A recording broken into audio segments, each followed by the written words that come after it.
Welcome back to another episode of Hashing It Out with Javi. This is episode 23. This episode is going to be known as the Dadcast. I'm here sitting with my friend Gilbert Regalado and Victor Vega. Hey guys, what's going on, man? What's happening, Javi? Thanks for having us back. Shit, thanks for coming. You guys drove all the way up here, man. Down here, right? Yes, sir. Yeah. So I just wanted to have a podcast to talk about the experience of being a father, you know, whether that's a father that's in a relationship, a single father, whatever it is, and just kind of go over our experiences, you know what I mean? And I think there's a lot of single fathers these days and a lot of fathers in general, right? I mean, just fathers all the time, right? But I think there's a lot of single fathers, and I kind of wanted to touch on that myself personally, but I also wanted to hear your experience of, you know, how it was being a father. I know, Gil, you have kids? Many. And one grandchild. Oh, he's a gilf. Yeah. Or a dilf. No, it's a gilf, it's right? Grandfather. Both. I guess he's both. Yeah. All right. Tell me about your experience, man. Like, you know, how old were you became like a father? I was 16 when I found out that I was going to be a dad. I was working at Dino's Pizza on the Mesa back in the day. From Santa Barbara, you probably remember that. And I was on a break playing some video games right there, and the mother of my children, who we weren't in an official relationship, but we were seeing each other, and we had just ended that. But she came in, so we weren't on really talking terms. But she came in, she knew where I worked, and she handed me this pink piece of paper and walked out. So I opened it up, and it said Planned Parenthood on it, and it said, "You're going to be a dad." You know, so it said that. Yeah, so that's how I found out. I called her immediately after my shift, and it wasn't uncommon in my family that, hey, you become a parent at 17. And so I adjusted to that, and I said I wanted to be with her, and if we were going to have a kid, then I wanted to be a family. So it took some convincing, but we made it happen. And from there, I don't know what it was. I was always on birth control, or she was, but we just kept having them. We did the shot, we did the T, we did the pregnancy pills and the condoms. So they kept coming, and by 21, I had all four kids. So you were 16, your first one. 16 when I found out. When I was 17, she got pregnant with my son, and she already had a 2-year-old daughter herself at that time. And so when I committed to making us a family, that meant all of us.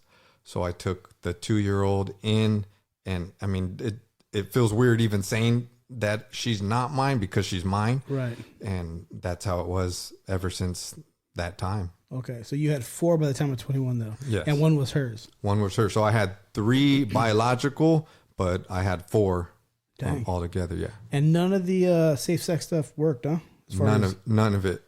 Dang. Not for me anyways. That's scary, man. I'm an old man, and that scares me. Well, you know, the pills, they say you got to take them at a certain time and understand the condom thing. And that was the first one, but like the shot, that's supposed to be a 3-year plan.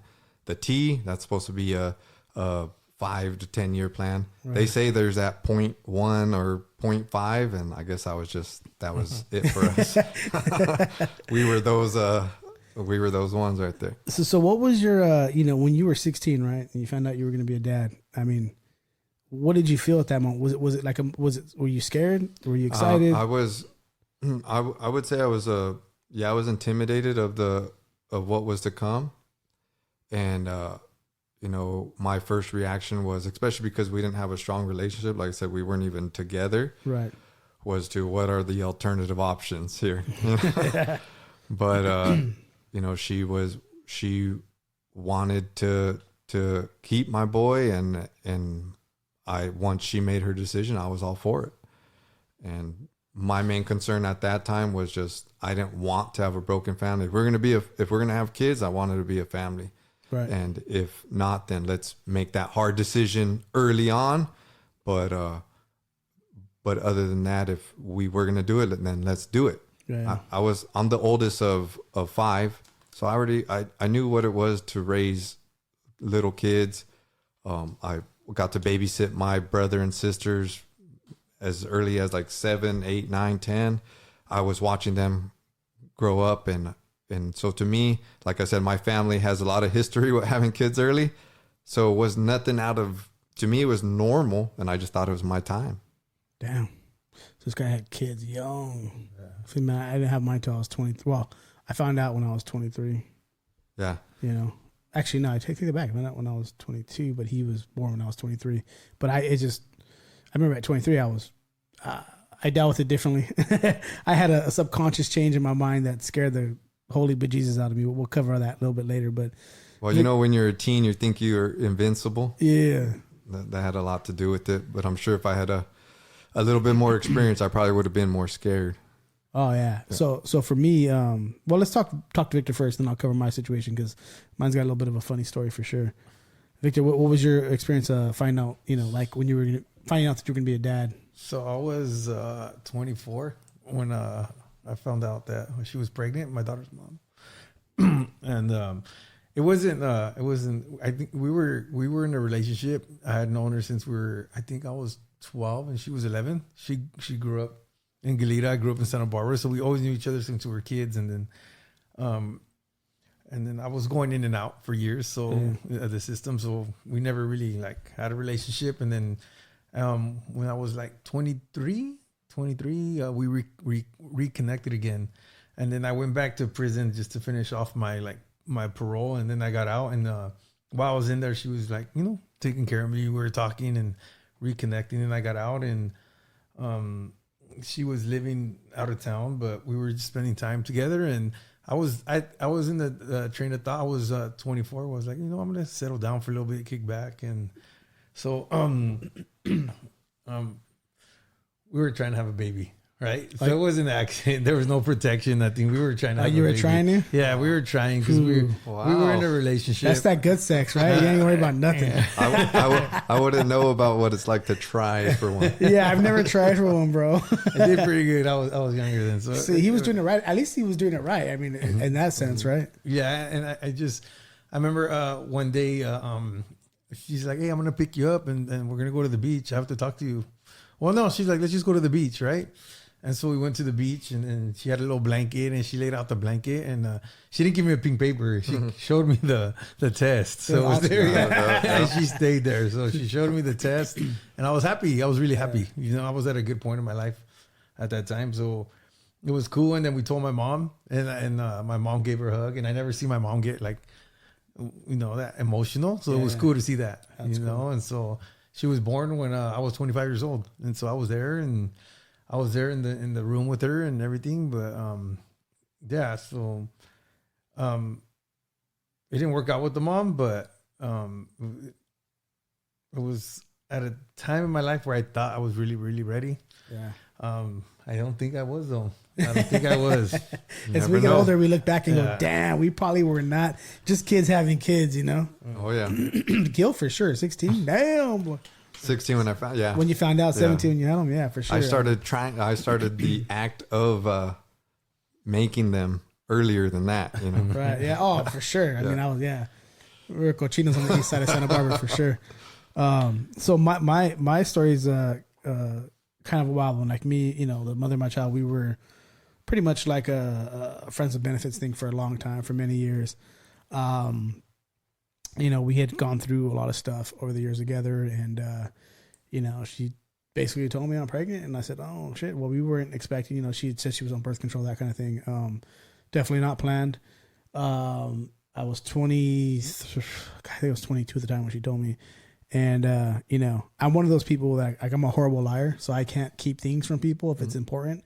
I mean, I can keep a secret, but if it's, with a friend or a family or someone I really care about, it's hard for me to kind of keep things that I think they should know. So we had made plans to tell my parents together at some point. But it was funny because we went to my parents' house and we were having dinner at my parents' table and stuff. And I look over at my mom and she looks at me. I'm like, God damn it. She knows something's going on, And she didn't know though, but I just felt that because if you know my mom was a really good mom raising me, but she was also very strict at a lot of times. And I was like, I can't keep this from her anymore. I'm like, Mom. She's like, what's up? And I look at my base mom and she looks at me. She's like, no. I'm like, she's pregnant. And my mom goes, what? She screams, bro, at the table. She goes, what? And she goes, what? And I said, she's pregnant. She goes, what are you guys going to do about that? Like, because we were, I mean, in her mind, I mean, baby's mom was like 3 years younger than me. So, I was like 23. She was probably like 20 at the time. I'm like, we're going to have a kid. And she's like, my mom was just completely like shocked. It wasn't a loving experience by any means. Did you and baby mama have the talk of abortion or keep it? Yeah, there's a whole story behind that. I won't dig too deep into it. It's a little personal. And, I don't want to, as much as her and I, we're not, we don't talk or whatever. But at that moment, it wasn't an option. Gotcha. But long story short is, I was shocked. I wouldn't say scared, but there was something subconsciously in me that changed. That was like, all of a sudden I had this new thing that was on my mind that wasn't there before. And I dealt with it in a way that was, I don't know if I would call it extreme, but just different. And I didn't know what was going on with me at the time. Like, because I started feeling really anxious and I didn't even know what anxiety was to that point in my life. And the funny thing about it is that, a few months later into the process of her being pregnant, her and I went to all the doctor's appointments with her. Like we were super, although we actually, by the way, we weren't even together at the time, but I would, be there for her and that kind of stuff. And did that automatically make you feel like you guys were together though? Or it was still not that? We were super cool through the entire thing is what I would say. Early on in her pregnancy, we were definitely together. I would say like halfway through, it's kind of on and off again, but we were still always talking, like I said, I'd be at all the doctor's appointments. We would totally be around each other quite often. And, but towards the tail end of that, of her pregnancy, I started getting really, really like anxious. I didn't know what it was. I actually felt like I was physically sick. Started losing a bunch of weight. I couldn't sleep. I couldn't keep any food in my body. It'd come out of both ends. Just extremely, extremely ill. And so I went to the doctor. Well, I ended up in the doctor because one day I was sitting in the office and started having like really bad heart palpitations, like violent ones, like where I can feel them in my chest, like beating against my chest wall with my hand. And I was like, I think I'm having a heart attack. And so I went to back then, remember St. Francis? Mm-hmm. Yeah. So I drove myself to St. Francis from Carpinteria to St. Francis. I worked in Carpinteria at the time. And, I show up and the nurse is like, okay, sit down, whatever, and we'll get you checked in. I'm like, I'm having a heart attack.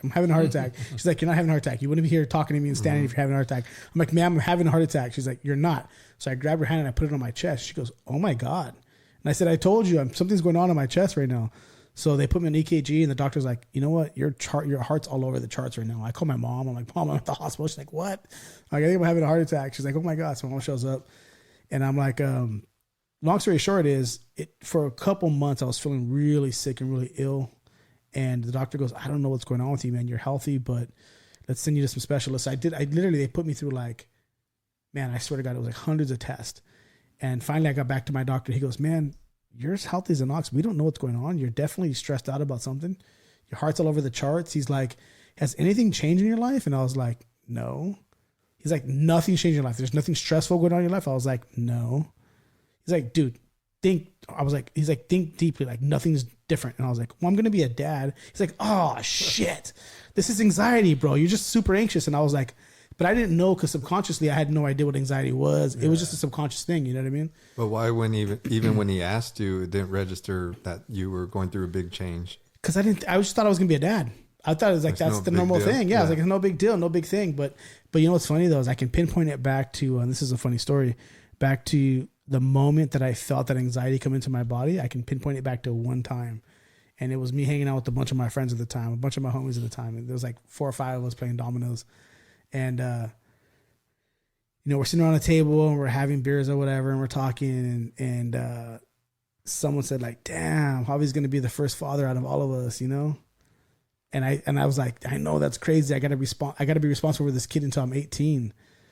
And my cousin goes, hey, stupid, it's for the rest of your life. Mm-hmm. And at that moment is when I felt the anxiety come into my body. And I remember, like, as I look back and I'm like, oh, that's when it started, Yeah, that's when it sunk in. That's when it sunk in. And it just, but for whatever reason, because I was so distracted with everything else in my life, I was a wild kid back then. I wasn't even thinking that, like, that the illness that I was feeling had anything to do with that, I literally thought, I genuinely thought I was physically ill. And that's when I realized how powerful the mind was. It's like, yeah. It controlled your heart. Yeah, it was powerful, man. I'm like, hey, the mind's powerful, man. And not just the mind, because it wasn't my thoughts that I was producing. It was subconscious thoughts. You know what I mean? Yeah. Yeah, you didn't purposely mean to do it. So what stopped it? or did you get better after you found out? I started, so once I knew what it was and I knew Yeah. that it wasn't physical, that helped a lot because I know, like, okay, I'm not dying of like a heart attack or something. I'm crazy. doing this. Yeah. There's something going on in my mind here that's not right. So I just really upped up like a lot of cardio and a lot of other stuff that helped out. The funny thing is that the anxiety's never really left me. It's stayed with me over the years. And you never had it before? I had it, but I would say if I experienced, it was nothing like that. I had experienced anxiety, what I would call anxiety today before that, but that was like extreme. Like it was like I wasn't able to function extreme. You know what I mean? I was. There was times where I wasn't a very pleasant person because I was like, I feel like I want to crawl out of my skin. Like I don't feel good. Like I feel sick. You know, and to lose the amount of weight. There's pictures of me when my son was born. Today, you know, minutes after he was born, he's in my arms, and I look like just a skinny, pale, like thing. You know, and I'm like, dude, I did not feel good in that picture. You know what I mean? Like I was excited and ecstatic and like. It was a life-changing moment for me, but I felt very physically ill at the time. Yeah, anxiety is something that people got to pay attention to, man. The subconscious mind is powerful. I actually think about that sometimes when my daughter's 16, when she's going through stuff or doing things, I'm like, do I gotta always deal with it? Is this like the rest of the life? And I'm like, yeah, it is. Uh-huh. And I'm like, damn. It's forever, man. Yeah. It's a forever thing, you know? What I found out though is it's much easier on me if I'm trying to worry or be concerned or help somebody else with their feelings than be in my own head about mine. And so with 4 kids, I have plenty on my plate to think of other than myself. So that's been helpful. Well, yeah, it's it's that's why, like, you know, if you guys see like on my Instagram page, I talk about like, you know, mental health, especially amongst men often because you know, at the age of 23, I had no idea what that even was. I didn't even know what anxiety was, you know, until the doctor was like, the doctor literally like hit himself in the forehead. He's like, oh my God, this is anxiety. I was like, dude, I'm sick. This is not, whatever you're saying this is not that. I'm physically sick. He's like, no. All your charts say you're healthy. You're just something going on with your brain, bro. He's like, and you got to figure that out. And I was like, damn. So it's important to keep a check on that. And I'm glad that in today's times, we're talking a lot about mental health, especially for men. You know, I mean, it's an important thing. I'm happy that that's a thing that is going on today, because it was not, like I said, at 23, I had no idea even what that was. Absolutely. So, curious to hear about your guys's, you know, as far as being a father, like, was there any challenges or difficulties you faced, you know, early on, you know, being a parent? Always, in me in particular, with like I said, when I had my son, I had my oldest daughter, who was already 2. And so she was raised a certain way, a lot different from how I was going to raise my kids. Right. And so I literally had to like break her like a wild stallion or something, you know, as you would put it. And fortunately for me, I had a mom that helped me. I had my whole family there to help me. And so I had I had a map of what to do. And so that helped me a lot with being able to get her to go to get her disciplined and try to teach her the best methods of what I thought at a time for growing up. And I know that was a struggle. And with the other kids, they were all close together, which that helped me a lot. And I'm still thankful for this day that they were all together in such close age, because now that they all got to grow up together, they were like their own support systems. So that helped me a lot. But what came with that is like all their individual problems were all amplified at the same time. Same time. Yeah. Yeah. So yeah, that was something for me. But other than that, it was just, you're going to go through it. And it's just rolling with the punches. And being a youngster yourself, like I remember thinking when you're an adult, you just know everything. You got everything all set. Stupidest thought we ever had. Yeah, huh? and I'm sure my kids are thinking of me like that, but that's just not the case at all. You got your work, you got your bills, you got, you know, your woman that you need to keep happy and satisfied as well, and food on the table, and it's just a whole lot that as a little kid, you don't even think of what the grown-ups are going through. Yeah. And that was heavy for me at such a young age. And I think as a little kid, you don't even realize that your parents, something that I've learned now, like I look back now, I'm thinking like, damn. And I look back at when I do like time checks in my mind, right? I think like, man, my mom was 27 years old back then, you know? I'm like, and I think like, man, she didn't have it figured out. I don't have it figured out now. Like, how, you know, so I think it's really important to, well, I don't know if it's important, but it's cool that we recognize that as we get older, that like, we always thought like our parents had it figured out, right? Like when you're a little kid, you're like, you're 5 years old, like, oh, my mom knows everything. My dad knows everything. And then you look back when you're their age, you're like, I don't know shit now. They didn't know anything. They were just, we're all just kind of winging it in life. You know what I mean? Exactly. Just trying to get to the next point.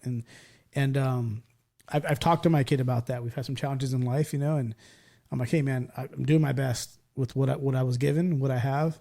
But I'm not perfect. I'm never going to be perfect. And the reality is I don't have it figured out. And someday when you're my age, you're gonna look back and go, damn, yeah, I don't have it figured out. No, he didn't have it figured out. You know? We're just kind of winging it. So and that communication to me is strong. You got to be vulnerable enough to let your kids know that, because you want to be the protector. You want to be the ones that they know that they could come home and give you all their problems. But that also doesn't mean that you can't let them in on what you're going through. Right. And to me, at least what I went through with my parents, it's going to come out either way. Right. You know, so you might as well be open and vulnerable with them. And you could still be that protector. If anything, it builds a stronger relationship. Yeah. Because now they see you as a person and their parent. Absolutely. Yeah. I mean, those things, it's just, looking back, I even to this, I mean, I had this thought the other day. I was like, man, thinking about myself at a certain period of time, I'm like, man, my mom was only that age at the same time. And thinking about her and my stepfather, and I was like, man, they did an exceptionally well job, you know? So, you know, I think parents should, if I could say it this way, parents shouldn't be so hard on themselves sometimes. You know, I think parents are really hard on themselves, especially in today's day and age with social media and everything else. You know, everyone thinks everything's perfect. Life is not perfect. Not at all. Being a parent is not perfect. You're going to make mistakes. It's not like when kids are born, you're given this handbook that God gives you and goes, oh, this is how you're supposed to do it. You know? Yeah, no, I think you said it there, Javi. Like, don't be hard on yourself a little bit, you know, because to keep you sharp. Yeah. But other than that, yeah, you're supposed to make mistakes. Yeah. And when I look back at my parents, and now that I'm an adult, and they did let me in on so much of their issues and problems at a certain age, now I'm closer to them than I ever could be, because I do see them as people, right, and not just as my parents. And I've tried to pass that down to my kids as well. And now I feel pretty damn close to my kids, and from everything that they've brought to me, I'm pretty sure that they feel the same towards me. Yeah, absolutely. What about you, Vic? What challenges did you encounter during the parenthood process? I was just thinking about what Gilbert was saying, the communication part. So sometimes what I've learned to do is, like, when I'm really stressed out, or even once in a while, maybe like, I don't know, when I'm not really taking care of myself, I could deal with like mild bouts of depression, and I just shut down, right? I shut down, and I don't want to do anything. I don't want to talk to nobody. I don't want to do anything. And I've talked to my daughter about it, and I've told her, I was like, look, every once in a while I'll get like this. It has nothing to do with you. It has nothing to do with you. It's just what I go through myself. And she's 16, so I could talk to her now, right? And so what I tell her is, look, when I go through these stages, I just need to be just left alone. And if you don't really need me, then try to take care of yourself, right? If you really need me, then I'll do what I can for you. Right. And we've talked about it, you know, and then vice versa, when she goes through her time of the month, right? She wants to go in her room, and she wants to put her candles on. She wants to listen to music, right? She has her own bathroom, her own room. And I used to take it really personal, right? Like, why is she acting like this, right? So I educated myself on it, right? Because like you said, there's no handbook. Like, I've never had a period in my life. I don't know how to feel or act. You're what they call a girl dad. Yeah, Gilbert's girls dad. Oh yeah, all girls? No, three, one boy. One boy. Yeah. And so yeah, you can't take it personally. Yeah, that's what I learned, because it used to hurt my feelings, right? Why is my daughter acting like this?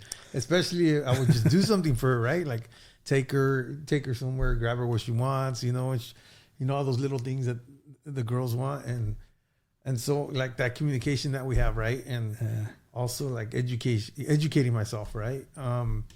educating myself and reaching out to other parents has helped me a lot, right? I talk to, especially to other moms, right? Because I can reach out to other fathers about teenage girls, right? And that helps. But I've learned that I've got the best information from the moms, right? And they tell me, you should try this, you should do that. And, like her grandma helped me out a lot. So that communication, right? And like the how Gilbert was saying, the human part, right? I gotta remember sometimes, and it's hard, and I forget that. Yeah, she's my daughter, and I'm in charge of her, and she's my responsibility. But I sometimes forget that she's also a young girl. Yeah, I forget about that part, and sometimes I could be too tough on her, and I gotta lean back. It's like a constant internal battle with myself, right? Like, how can I need to find that balance, right? That good flow of like structure, discipline, but also letting her learn, also letting her live her life, protecting her, but also like letting her explore and and find things out on her own, and then just letting her know, right? Because just being having her full time by myself, I get to deal with every single emotion that she goes through, and she's a teenage girl right now. So I'm just like, sometimes I'm like, I don't understand it. Sometimes I'm just like, and it's not that I don't try to understand it, but I'm just like, wait a minute. Like, wait, you mean gender's a real thing? It's real, Javi, believe it or not, what you're seeing on social media. My pronouns are tu papi. So that's the hard part, right? I mean, it's just, man.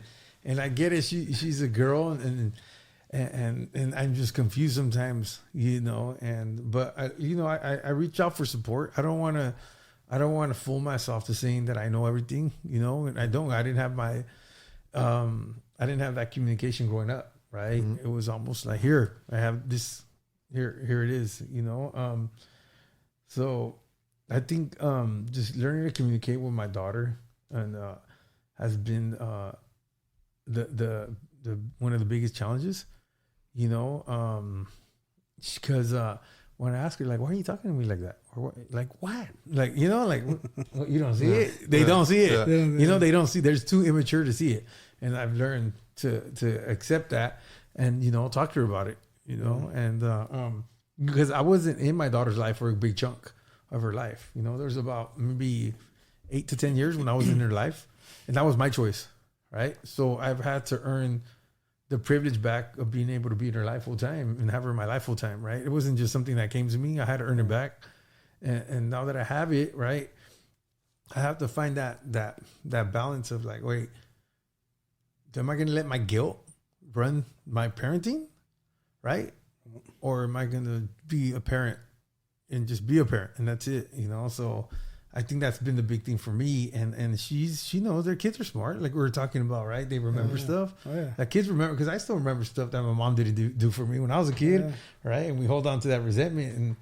And so, just, it's been like up and down, but I'm still super grateful that I have her in my life every day, regardless of her mistakes. Because, I don't know, just last night we watched the last 2 episodes of Squid Games. And it was show's crazy. Yeah, it was cool though, right? Because because we were just chilling, right? We were just chilling. We weren't even talking, but we were in the same room. She was on one couch, I was on another couch, and just things like that. Make it. Kind of makes me forget about everything else she puts me through the week. Right. So you touched base on something interesting when you said when she's going through that time of the month, you were taking it personal, like feelings hurt. As a young parent, I didn't feel nothing like that. I felt more like, don't talk to me like that. Yeah. More disciplinary. Yeah. And you took it more personal, from a reactionary perspective. So we took it personal, but we just took it personal differently. Yeah. And I think both can be, without that communication, both can be destructive to them, because disciplinary wise, now they're taking it as, I can't be emotional in front of my dad. Like I gotta wait till I'm behind closed doors or with somebody that can actually listen to me and I can pour into. And so what I learned from that growing up as a parent was, it's like a storm. Like you can't predict Mother Nature. You don't know what she's going to do. Mm-hmm. If the storm comes, you got to buckle down, go through it. And on the other end, that they're going to be your girls again. But, so there's no right way for me. I still don't know that. But yeah, I try to do my best to just not take it personal. At the same time, I don't want them to be flying off the handle, because that's not right either. They're going to need to know how to turn the volume up and down when they're at work, when they're at school, when they're dealing with other people. Right. So it's not easy. There is, yeah, like you said, there's no handbook, but that's where communication is key. So your guys' journey is a little bit different because you guys have girls, right? So I always look at my really good friends that I grow with. They a lot of them have daughters, and I'm like, it changes them. I think daughters bring a tenderness to a man that most men don't have until they have daughters. No doubt. I didn't experience that. I don't have that in me, right? It's probably why I'm a little bit of an animal still. But just being honest. But I bet. But the reality is I think that is a balance in humanity that's supposed to be there. When I hear you guys talk about your relationship with your daughters, and I can only imagine how challenging that is, because it's like it's hard to relate to, right? It's how do you relate to that sort of tender imbalance, right? When you're like, oh, well, she's being emotional right now. Me, I don't deal with emotional people too well. Yeah. I'm like you. I'm like, just shut up and get over it. Let's move on. Fuck. Well, I think for me, and maybe for you too, Vic, is I didn't really get too much time to be the dad that just, that's my princess, she could do whatever she wants, because the mom wasn't there. Right. So that was always a concern in the back of my head, is I got to do my best to balance it. Yeah, difficulties, man. So for me, like, with my kid early on when he was young, the difficulties are, I would say from his age of, let me say this, for his first year of his life, not the first year, but the first, I think from when he was like 3 months until about a year old, I actually got offered a huge opportunity in Orlando, Florida. So I moved to the East Coast on my own. I remember my mom being super mad at me that I was moving. She was like not happy. Like, what are you doing? What are you going on? I was like, dude, this opportunity is going to put me in charge of like a multi-million-dollar project.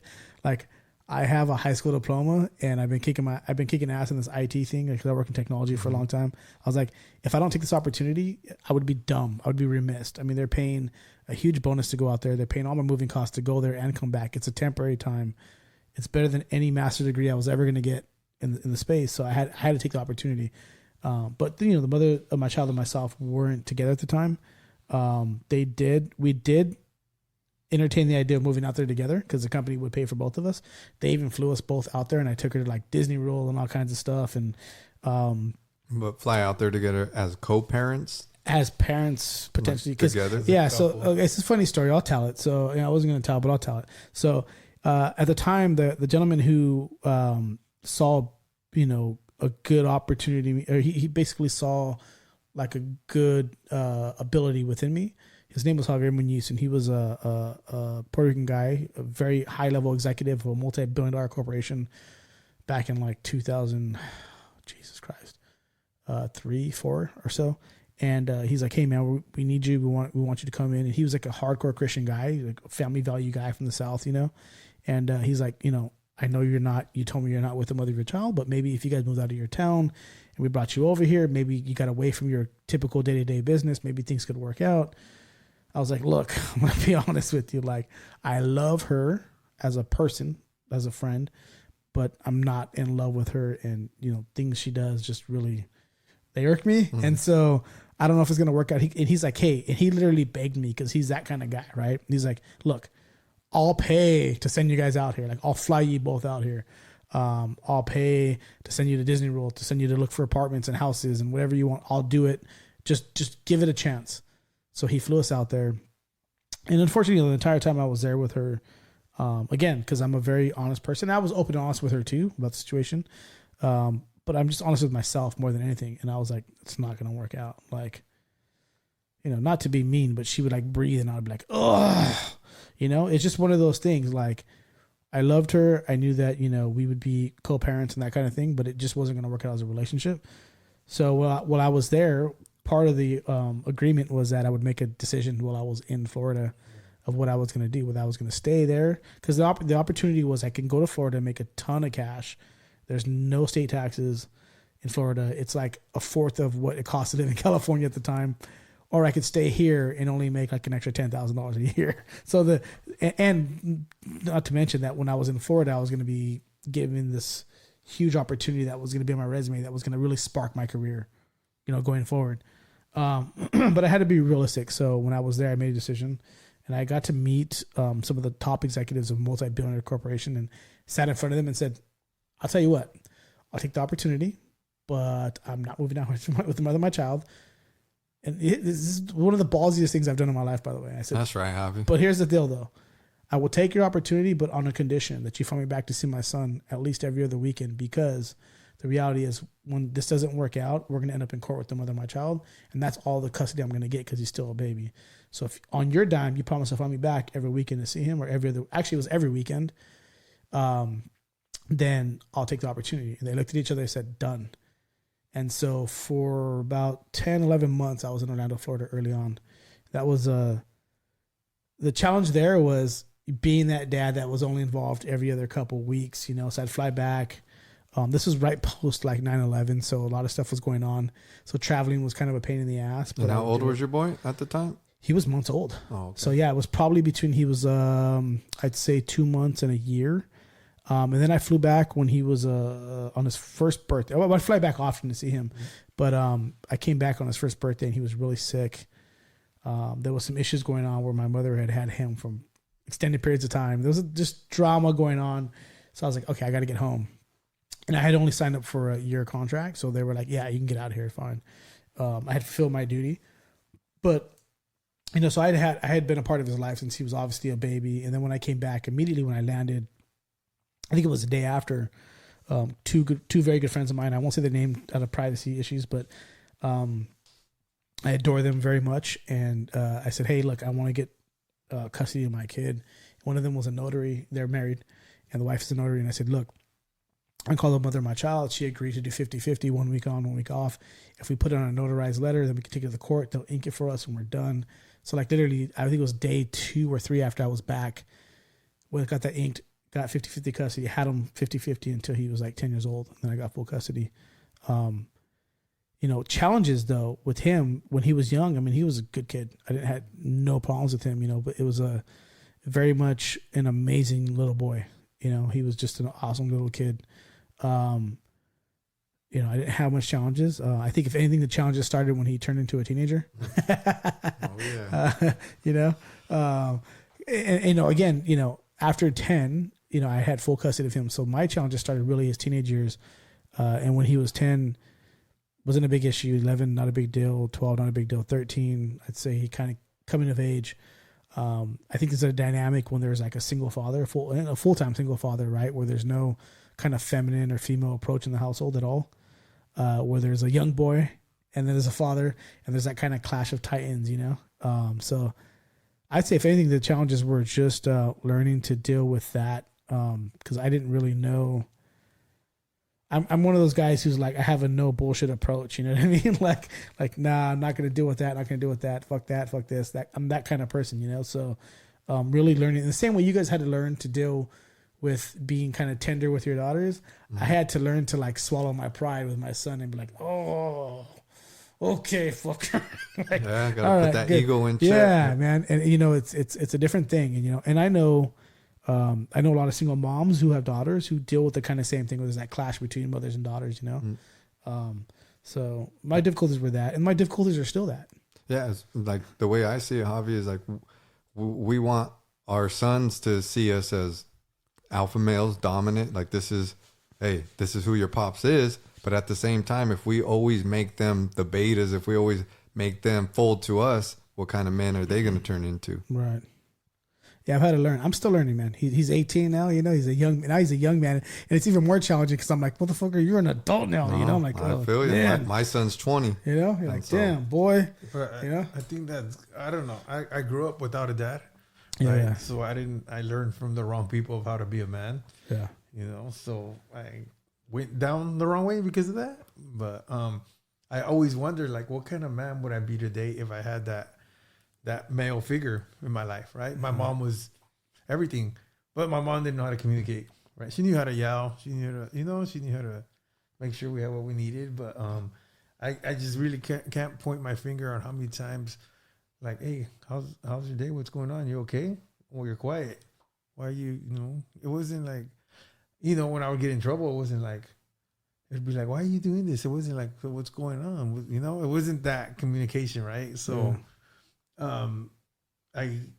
I missed that, and I could tell I missed that, right? And I was thinking, you know, I accept where my journey took me and where I'm at today, right? Because I see it now. I see the purpose it served, but I try to just use what I missed at home. Like, okay, well, you know, I didn't have this, I didn't have that. Let me try to give this to my daughter, right? And even, not just like financial stuff, but like the emotional stuff, right? The communication and just the little things, right? Like, you know, just being able to do things like, okay, let's go take a ride, or let's go do this, let's go do that, you know, and getting her cousins involved, or her friends, or whatever, right?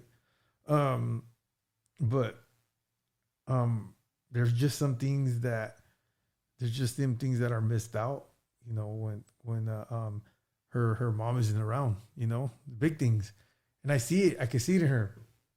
You know, I can see it in her, and sometimes I just don't know what to do, and I wait, because sometimes I just have to wait for her to come to me and be like, hey, you know, can we do this? Can you do that? You know, and it's hard sometimes, you know. I think, yeah. I think women that are listening to this podcast are not going, holy shit, dads deal with some shit too.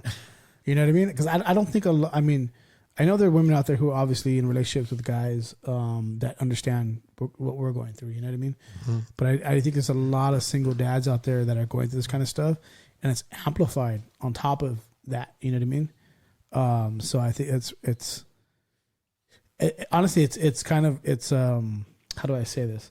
It's not cool, but it's nice to hear other fathers have challenges too. You know what I mean? Because, and not necessarily nice in the sense of like, oh, this is cool, but it lets me know that I'm not alone, because I know there's a lot of fathers out there dealing with the same thing. I've been talking to friends lately, and I've been dealing with the challenges of like a young adult male now, you know? Yeah, it's a whole different challenge. I trip out that we're 3 males, single parents in the same room. Yeah.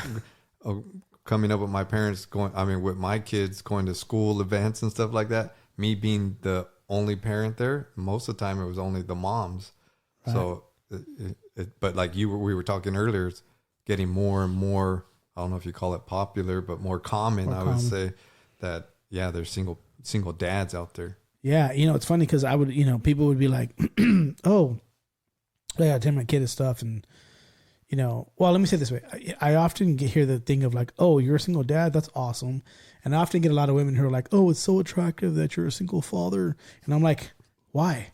I'm just being a father. Like, you know, at the end of the day, I'm doing what the fuck I'm supposed to be doing. Like, I'm not doing anything special. And I make sure that people hear that often whenever I hear that from a woman. I'm like, hey, thanks. I really appreciate it. I really do. But I don't deserve any praise. I'm just doing what a father is supposed to be doing. At the end of the day, let's say the mother of my child, I mean, she's not been involved at all for, you know, the better part of 10 years.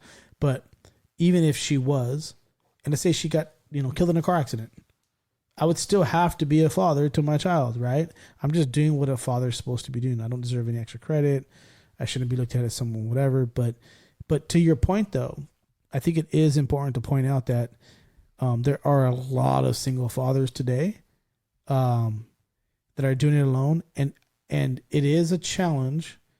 I guess the difficulties as a single father, I guess I should touch on this and take a step back when it comes to difficulties. Difficulties for me were like having that kind of real sort of male kind of dominance perspective on everything where, you know, had I brought in somebody into the relationship of into my life as a relationship, and had my son, you know, known this person, like, you know, feminine relationship, you know, a woman it brought into the household, right? She would have given us kind of a different vibe in the household as a whole. You know what I mean? And I think, you know, looking back on my life, and this is just mine, but I'm not saying this, you know, is could be related. I'm not speaking for anybody other than myself. Like, looking back, hindsight 2020, and I've had conversations actually in a previous podcast. I think the first one we ever did with my son on my podcast is we talked about, like, you know, I probably should not have put off relationships in my life. Like, in other words, having relationships with women, because early on I thought, you know, my son, he's in a pretty tough place. His mother's not involved. She's basically skipped. She's not going to be involved at all. And I thought, you know, it was most important for me to focus on him and not anything else other than that. But I forgot about myself and about my own needs. And it's that old adage of like, how can you pour into someone else's cup if your cup ain't full? Correct. And I think, looking back now, at my wise old age, because I'm an old man now, that, looking back, I probably would have spent the first, year or two really getting my son to a place where he needed to be. But I also probably would have, now I know that I would have at least involved a woman in my life and brought a woman into my life into our household who could have helped bring that vibe. Because I really think, the male and feminine energies are, when they're in balance in a relationship, especially when it comes to raising kids, it's extremely important. So, that's just my perspective in my life, in my situation. I'm not saying that would work for everyone else. And I definitely can say that, like, there's a lot of people who come to me and ask me questions about relationships and that kind of thing. And, if they should be in a relationship while they're raising a kid as a single parent. I would say whether you're single or not, if it's more important for your kids to see you happy. So if you're in a toxic relationship, whether you're in an actual real relationship with somebody or you're going to pull someone into your life, it's best for your kids to see you alone and happy versus together and toxic, at least in my opinion. You know what I mean? No doubt. So it's important to find the right one, I guess is what I'm saying. Yeah, but it's hard. Like, how do you know?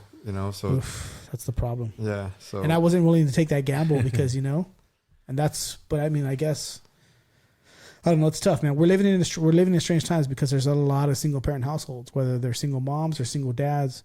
There's a lot of single parent households, and it's a challenge. Yeah, to me, I think I'm more surprised now if I hear, one of my kids are going to their friend's house and they say that their friend has a mom and dad. I'm more used to hearing that Yes. it's the single, Yeah. like the dad's there or the mom's there. Yeah. And so hopefully that comes back. Yeah. Hopefully that trend comes back. Dude, but I don't know that it's been a trend for a long time now, because when I grew up as a kid, and this is the thing too, that I think people, I realize it now, but when I was a kid, I gravitated towards just about everybody who came from broken homes.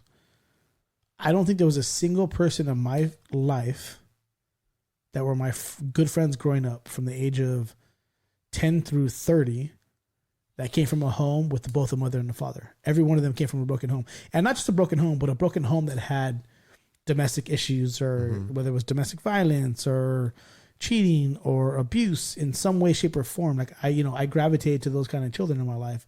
And those are my friends growing up. And I didn't know, looking back now that I think about it, I don't know a single friend who had a mom and father in the household. Not one of my close friends growing up. So like you said, it's become a common thing. And, there's a lot of reasons for that. Society has changed, right? Women now have, they're independent. They can have, I hate that word, by the way, but I talked about that on a previous podcast. You go on that, yeah. I hate that. I'm not going to go down that rabbit hole again, but men and women are both financially stable now and can raise kids alone. That's what it boils down to. And so. Well, what do you think, Javi? Like, what about the women that grown up without their fathers? To me, it's like they've learned that, or at least learn or think, whatever we want to call it, that they don't need a man because they were raised without a man. Right. And that kind of trickles down to their relationships, where it's not necessarily that you need somebody else, but get somebody else that could complement you and make the relationship stronger. Ding, ding, ding, ding. So I don't remember if it was Chris Rock or Dave Chappelle. I think it was Chris Rock.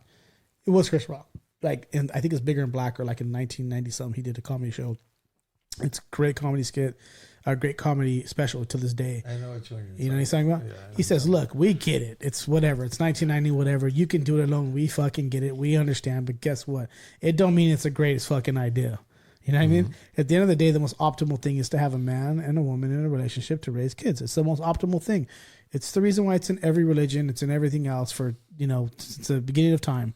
It's because it's the most optimal thing. Now, in today's times, it's difficult for children because we don't need each other. The sexes don't need each other to raise kids anymore. You know what I mean? We used to have to kind of have that. But now because of financial freedoms, we don't. It's just not a thing, Well, maybe financially, but to balance a human being out, you need both the male and the female, the feminine and the masculine. Right. Yes. And so that's the challenge though, right? Because see, females today have felt they've been held down for so long and kind of been pigeonholed into these relationships for however long, you know what I mean? And so they're like, well, now I can do it on my own. So fuck a guy. I don't need a guy. I get it. But again, it's not the most optimal thing. I mean, at the end of the day, I think we need to refocus. I think it goes both ways. Women may feel like that, but it's also there hasn't been a lot of males standing up to be men to those women. 100%. And so I would absolutely 100% concede to that in the past. If you look at the fathers of our generation, weren't the greatest fathers, right? So, but I had a great father. I was fortunate. Lucky you, man. One of the fortunate ones. Lucky you. My dad was an abusive, drunk, alcoholic, cokehead. You know what I mean? So lucky for you. I think about that, right? And like my mom was married to my stepdad, and it's my sister's dad for like, I don't know, they were together, I don't know how many years, but from during those times when they were together, right? And that male was in my life, never hit me, never cussed at me, but he disciplined me in his ways, right? He understood me because he paid attention, and he knew how to get my attention. He coached my sports teams. He like brought the love for sports that I have, because I love sports, right? Yeah. It isn't just something that, I'm a guy who loves sports, because there's not a lot of guys that love sports, right? Yeah. And so during those times I had structure, and I had that person, and there was 2 parents in the house. And those were like the happiest times of my life. And I remember we would do things as a family. We would go out. Like, it was just cool. He was a cool dude, right? And I still talk to him to this day. But after he left, all this pressure fell on my mom, right? Me, and my brother, and my sister. But my sister would still see her dad. And I would like, I used to love going with my sister to go with her dad, and he was cool, and I'd go over there, and he would still take time to spend time with me, and he would still coach. But after a while, during the time, like after they separated, after it had been a couple years, like that's when I started like I started still looking for that male guidance, like I was talking about earlier, and I fell into the wrong path, and I didn't have that. My mom was always working. Right? Yeah, she could support us financially, and she had assistants, and we had the apartment and everything, right? But now being a single parent, I look like she was probably exhausted. She needed time for herself. She was in a separation. She wasn't born in this country, so sometimes she had some struggles. She never graduated. She had to stick to a certain job, and she had stress and all that. She had to take care of herself, and so as her being a single parent, it took away time from spending time with me. So I had to go find my own route, and it didn't turn out good. It turned into a 20-something year journey to get back to where I was to where I'm at today, right? Right. So, I mean, having both parents, like it's something I always wish I had, and it wasn't like my father leaving wasn't like the typical homie's father leaving. Like my dad, I don't know. He ended up in Utah, went to a university out there, and he married a chick out there and took care of her kids. Right. Mm-hmm. Which is, he wasn't in prison. He wasn't an addict or nothing like that. And a lot of the homies that I grew up with, like their parents were like that. Right. Yeah. So, but having, even now, right, when I go out and I take my daughter places, like we just came back from vacation from Hawaii, and like my friend's wife, a couple of my friends' wives were there. Right. And my daughter and like, they're my friends. Right. One was my old pastor. Well, she's the pastor of mine that lives out of state. And then that was my friend's wife that I knew from a church that we used to go to church together. And my daughter would spend time with these women, and I just watch, right? And I see like that communication that she has with them. Right. Right. And my daughter could be like, she doesn't have the pressure from me, and she could be a little girl, and they understand her, and like they could do their nails together, and they could talk about clothes. I can't do that with my daughter. Right. Like, Mm-hmm. Wait, so, you want to put on your panties and talk to your daughter? Yeah. Come on, bro. So Manny Petty. We've done a pedicure before. Pedicure, yeah, but I overpaid because I don't know the prices, right? But just watching my daughter and like the peace that she has and those things that she could do with another like female, positive like female, I'm just like, it makes me happy because I just sit there and I watch her, and she gets to be like a little girl, Yeah.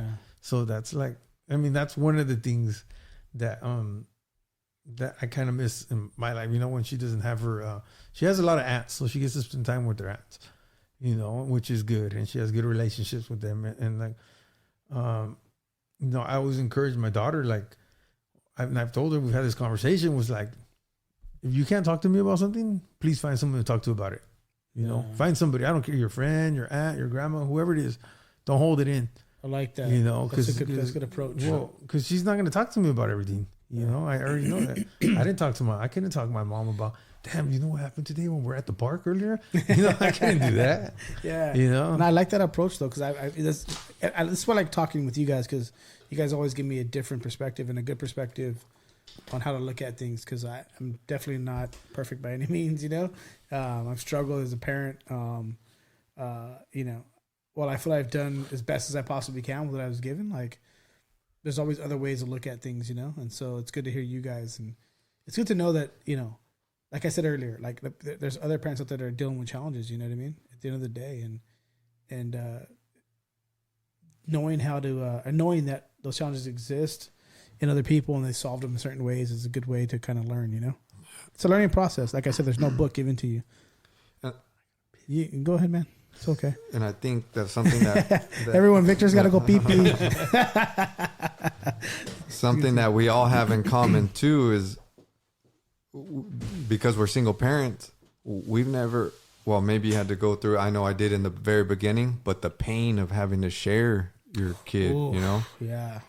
And to me, that was hard. It didn't last for long, but it was hard. Even my kids knowing that you're with me all week, you're going to go see your mom for the weekend. Yeah. The fact that they're still turning around and reaching out for you. Yeah. And you know they're in good hands. Like their mom loves them, but yeah. I don't know, that was painful. Yeah, my situation was different. I had I had been fighting for custody of my kids for many years. Really asking the court system, saying, "Hey, there's a situation I'm concerned about." I had went through the court system, man, 3-4 times. Spent tens of thousands of dollars in the court system in lawyer fees trying to get full custody of my kid, begging the courts to understand that if you don't do something, something's going to happen, that kind of thing. It even got to the point where, I don't know, a couple of years before I got full custody, the judge was like, "Hey, if you come back to court again, like it's going to look bad against you now because now you're just wasting the court's time." I'm like, "No, I'm not. You don't understand. Like, I know there's a framework around the way the court system works, but you don't understand this particular situation." And when, you know, I always knew I would get full custody. It was just a matter of time. And so the 50-50 deal that I had with my baby's mama definitely sucked because it'd be like 1 week on, 1 week off, right? And literally I would drop him off at school on a Monday. She would pick him up. The next Monday she would drop him off and I would pick him up. And I just knew, you know, based upon what my kid was telling me, that it was a tough time for him in that particular household, you know, and I knew. So for me, the drama really was concern. Mm-hmm. It was more concern than anything. Absolute concern. And when I finally got full custody, it was kind of crazy because, you know, I was given custody because the mother of my child made some serious mistakes. And you know, I was awarded custody and outright full physical, full legal. And the judge, I won't say I felt vindicated, but the judge, when he gave me full custody, he didn't say sorry. And I don't want to paraphrase it, but basically, I guess I'll paraphrase it. But basically, he was like, "Hey, man, I know you've been, you know, coming to court again and again and again to get custody. And sorry it took this to give you custody." You know, he didn't say sorry. But in the words he put it in, I felt a little vindicated. Like, see, I've been telling you fucking guys for a long time. This is why I wanted full custody. And it's been a long time since you went through that battle. It's been a long time since, I don't know if you want to call mine a battle, but hopefully it's changed because I had my kids full time. I was paying every single bill for my kids. But it's because if the mom decides to go on Medi-Cal or anything, you could be paying everything, but they could still want food stamps or, you know, whatever help. That child support automatically goes after the dad. And if the dad goes in to plead his story, it's, to me, I was ignored. It was like, yeah, we heard this story before. Gilbert, you just gave me heartburn talking about this, man. And so it took me a long time it was unlistened to. It took my baby's mama moving out of state to finally be like, "Look, now do you believe me?" Mm-hmm. Now she's not here. She can't collect California. And then that's when I was, you know, I didn't have to pay child support anymore. I was still on the hook for back child support, dude. but I didn't have to pay child support anymore. And it was just the weirdest thing, having your kids and not being able to really give them what they need because you got to give the money out, you know? Yeah. I'll make you feel better. A lot of the stuff I was going to put out there publicly, but I don't care. My son's an adult now, and this is many years ago. But, you know, for many years after I got 50-50 custody of my son when he was 2 years old, you know, I had 50-50 custody. That means 50-50 legal and physical. So 1 week on, 1 week off, right down the middle. Even though we notarized it, the court still asked me to pay for like his insurance, all the other stuff, right? Medical insurance, all that stuff, right? But, you know, she took me, you know, for the first couple of years, it was cool. Then she started dating. Guy got in her ear, so then she put me on child support. Now, at 50-50, I was still paying $750 a month in child support every month, on top of the court ordering me to pay for his medical insurance, dental, vision, and on top of that, for me to pay for all extracurricular activities, which was karate, soccer. It's expensive, right? Yeah. Basically, let's just say it was $1,000 a month I was paying for everything.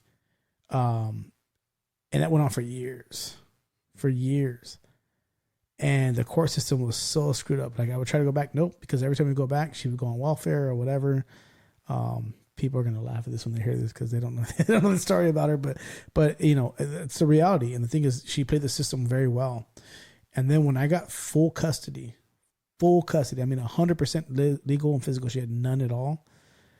Here's the thing about the court system, which I did not appreciate at all, to be quite frank. When I was going through that, I was going to go turn off child support and just say, let's be done with it. You know what I mean? Because even though I had full custody for like 3 months, it took almost 4 months where I was still paying $750 a month before they could turn it off. Even though I had full custody given by the courts, because it took that long to get into court. I was like, let's just turn it off. And the female lawyers were like, well, why don't you put on child support? I was like, I don't care about her money. No. I just want to take care of my kid. Fuck her money, you know? They literally sat there and were like, you're stupid. You're dumb. You should put on child support. I'm like, is this what you guys do with women? Is this why women are so fucked up? Because you guys are sitting in their ear telling them this? Is this why the child support? I was thinking, this is what I was thinking. I wasn't saying it, right? I was like, no, man, I'm fine. I just want to end this right now. I'll get out of court. This is my last court thing I got to do. I got full custody. I don't care about her money. She's like, no, but you really are dumb. Like, I would say even ignorant. You should put on child support. Dude, I was there for like 8 hours the entire day going through that court system. By the end of the day, I was like, okay, fuck it. Put her on child support. She was only ordered to pay $400 a month. Now, $400 a month at no custody when I was paying $750 at 50-50. Now, I know they say it's a whole mathematical thing and blah, blah, blah. Whatever. Bullshit. I still got screwed over. I paid for years at $750 a month. The system is so screwed up to the real fathers out there, man. And not only that, but like you said, if it hits you like, if it hits you on a back pay stance, it ruins your credit. It ruins your credit for life. Yeah, there's no getting out of the back pay. No, you know? No, it's a judgment lien on you by a state. Like, it's like, I don't want to say the wrong thing, but it's basically like a lien and a judgment against you by some kind of state office, which stays on your credit. It's one of those things that never goes off your credit. So my credit will always have a ding. Like, I'll have like a 780, 790, but I'll never have an 800. You know what I mean? Like, I'll never get there because of that. And it's never coming off. And you can't get it off, as far as I know, off your credit report. It's there forever.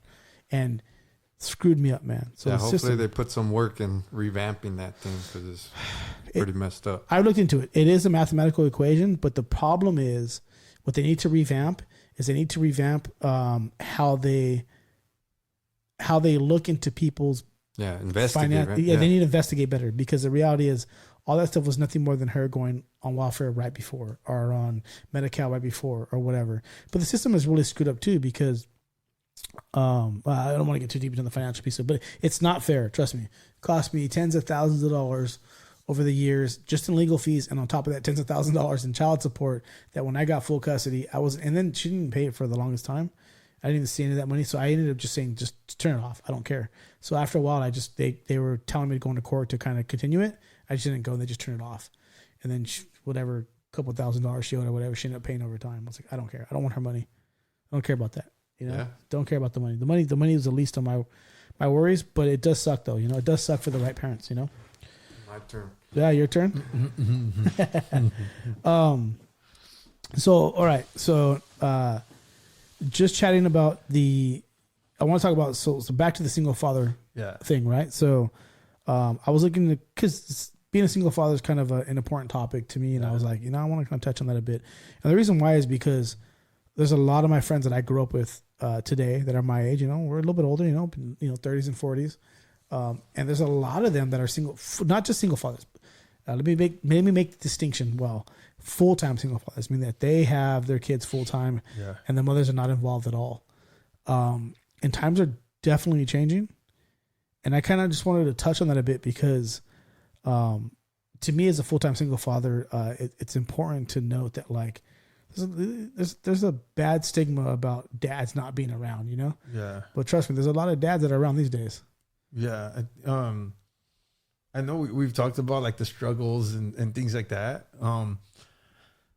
But also when I think about having my daughter in my life every day, right, and her being in my care, and I just think about like, you know, just the life that I lived before, right, being out of the system and my addiction issues, right, and the biggest, I would say, since getting my life back on track, the biggest blessing has been to have my daughter in my life every day, right, and have her own place, and you know, do it right, do it legit, you know, and so like, because I don't think my daughter really understands, and she probably never will, but there's been a lot of times where I've been tempted to go back to that life, which is, you know, make those bad choices again. Yeah.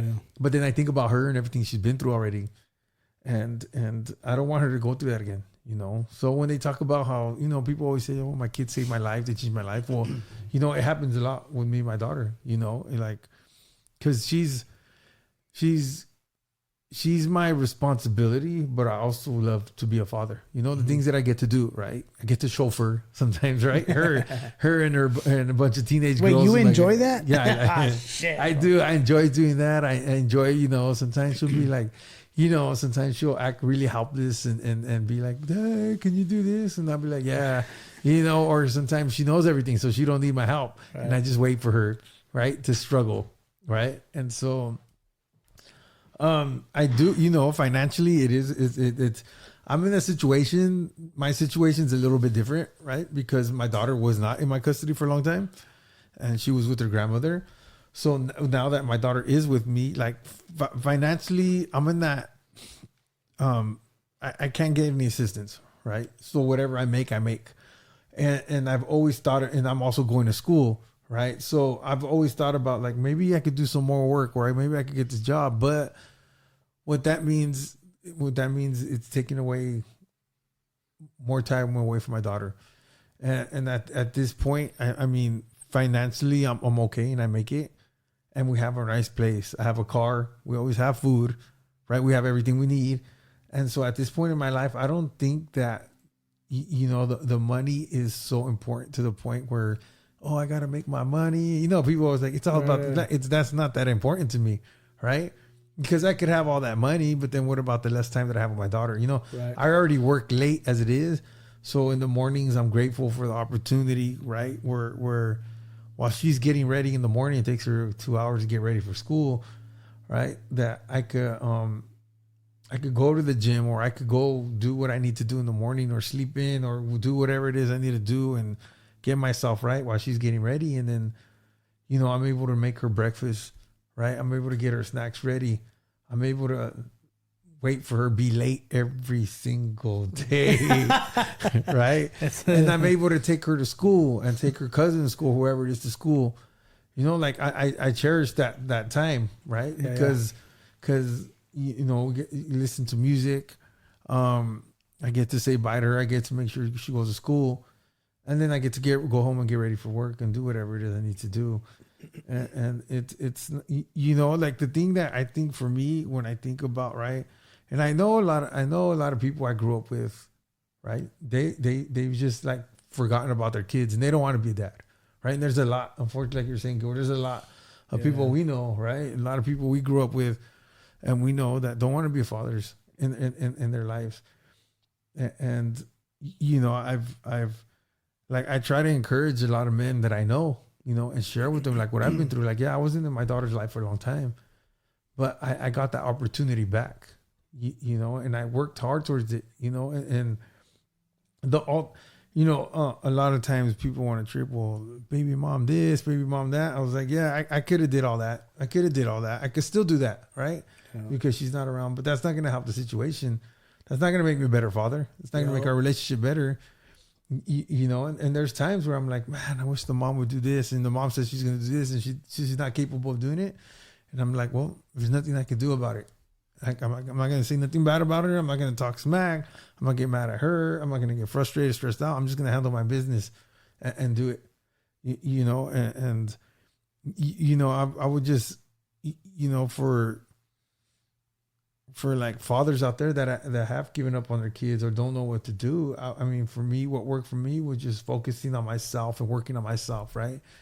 Trying to become a man, you know, for me, it was through a spiritual sense, right? That's what I had to do, through a spiritual sense, and find my relationship that I have with God and, you know, deal with the issues that I have and work on them, right? And become selfish in that way.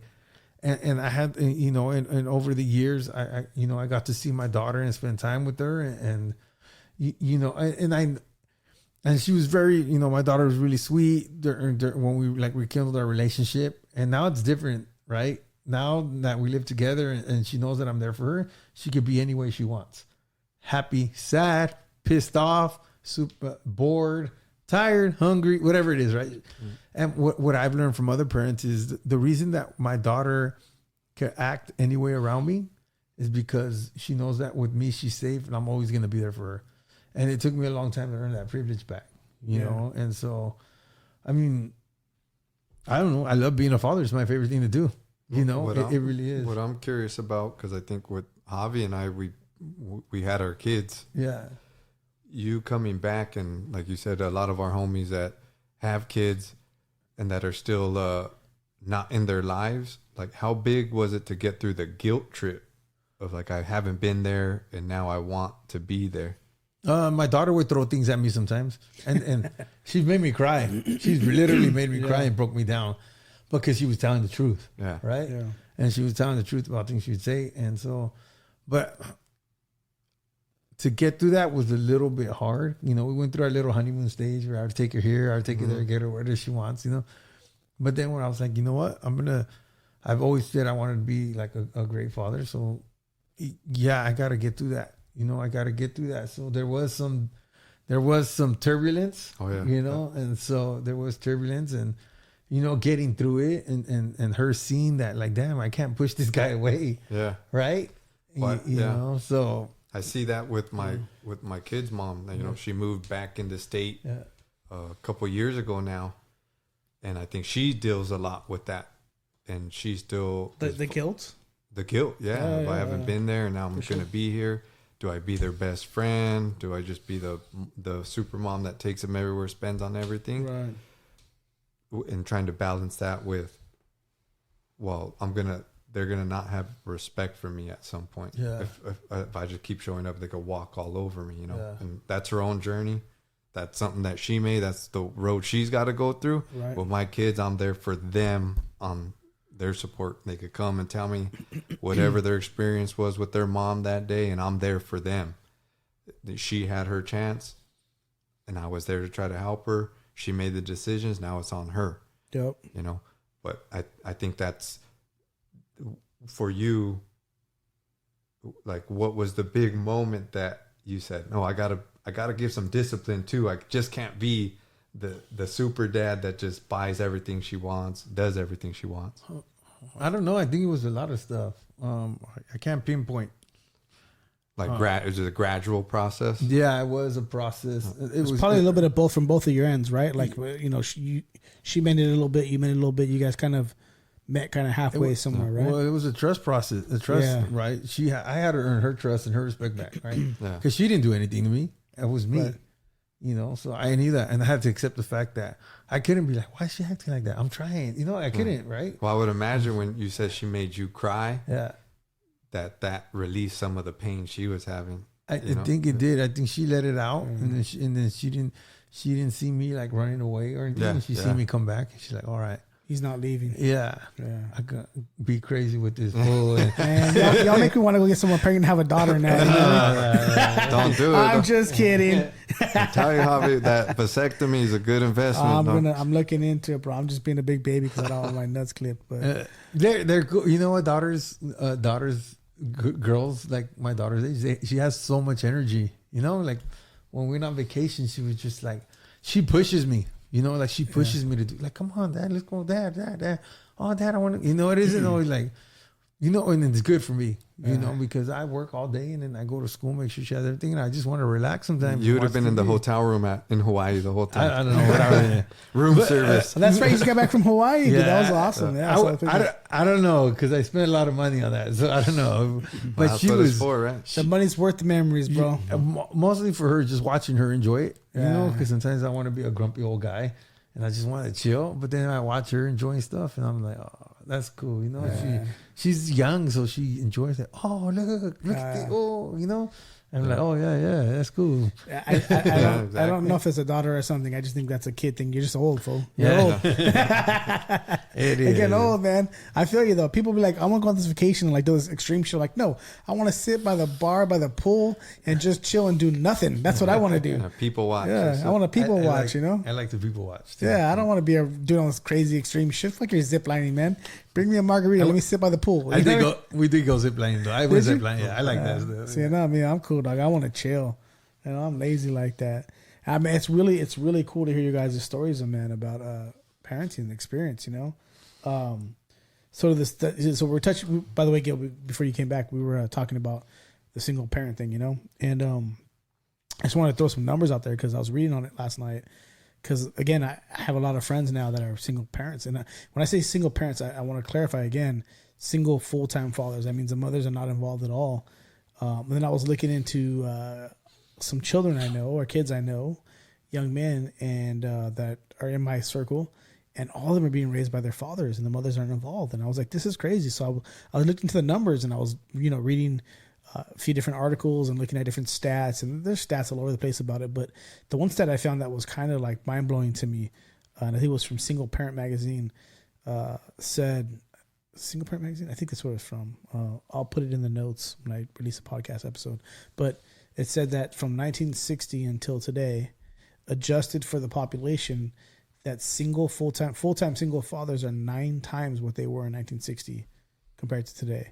That's adjusted for the, you know, the growth in population, because the population has grown extremely. But I was thinking 9 times. That's insane.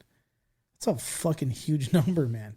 Yeah, it makes you think like, what's going on? Yeah, and what are we doing to help those fathers? Because I mean, like I said, when I became a full-time single father, like, it was unexpected. Like I was doing the, you know, week on, week off, where you get the whole week where you can do whatever you want. You can relax and kick your feet up and, you know, breathe deep and not worry about anything. And then you have a week where you're a father, or a parent rather. And then, you know, what are we doing to help, you know, these men? You know, I'm curious about that. And I couldn't, unfortunately, like, all the studies I would find would basically say we don't have enough statistics on this yet, because I think it's a very new thing where it's growing in the court system. Just like I told you guys, the judge, when, you know, when I got full custody, was like, he didn't outright apologize, but he's like, and he did say we're seeing a lot more cases these days than we ever have of fathers taking full custody of kids. And he did say, I commend you. And that to me was like the vindicating thing, where I was like, thank you. He wouldn't quite admit that like I was right. Yeah. But he was like, hey, we're seeing a lot more full-time single fathers and fathers stepping up, and I commend you. Thank you for doing that.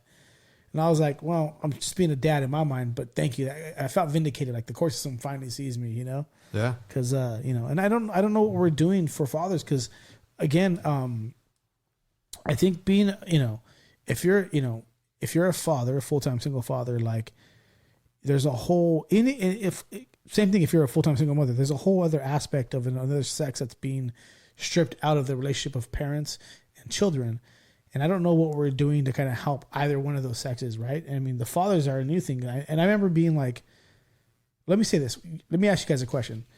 When your first child was born, so your daughter, my son, right? Yeah. So do you remember the first few days, kind of what it felt like? For me, I'll tell you my experience, and then I want to hear your guys'. So sure. I remember the first few days, I felt like I was like nothing. Because my son was just stuck on his mom's boob like 24/7 pretty much. And I was like, he doesn't even really care about me. Like, even when I hold him, he's just asleep. Like, but I could tell like his relationship with her was something, you know what I mean? Yeah. So like, I felt like there was a very natural kind of like connection to motherhood, you know, where I think fatherhood came for me a little bit later in the process. You know, what was your experience like early on with your kids? Did you feel connected immediately? I felt connected obviously as a father. Like, the moment they put my son in my arms, we'll touch on this a little bit later, yeah. but the way I describe it is I grew a vagina. Yeah. The immediate moment they put my son in my arms, I feel like I grew a vagina, and we'll talk about that later. But I want to hear your guys' experiences, like of what did you feel connected immediately, or was it like a gradual thing? You want to go, Vic, or you? For fatherhood. I remember being in the hospital because I was there when she was born, and I was unfortunately I probably was high off pills during that time, right? Lucky you. I was sober. I was during like a kind of a pill addiction. So you're probably down. You're probably down. I was good. I was happy though. I remember being happy. He was calm at least. Yeah, he was freaking out with anxiety. Yeah, I mean, I was cool and chill. I was happy because I've always wanted to be a father. I've always told myself I don't want to be like my dad. Yeah. I go, I'm not gonna be like him. I'm gonna be there for her. Which wasn't always the story. That was a good idea. Huh? It was a good thought. idea. Yeah. Now I am not like him. I'm there present for my daughter. But I was happy. I was motivated. I remember I was working in the union at the time and doing construction. I remember that I would come home from work and she would be laying down and I remember like, I would see her real quick and I was like, okay, I'm gonna hurry up and shower so I could go hold her. I remember those were like the first like happy feelings. Like awesome. labor union or labor union, yeah. So that's cool. See, for me, it was very much different. For me, it was like I want to hold him, but like when I hold him, I feel like he's just sleeping. It's like not a big deal. But like when he was with his mom, he was like breastfeeding her, and he was like, I felt like it took like I feel like the first 2 months were just mom and child almost.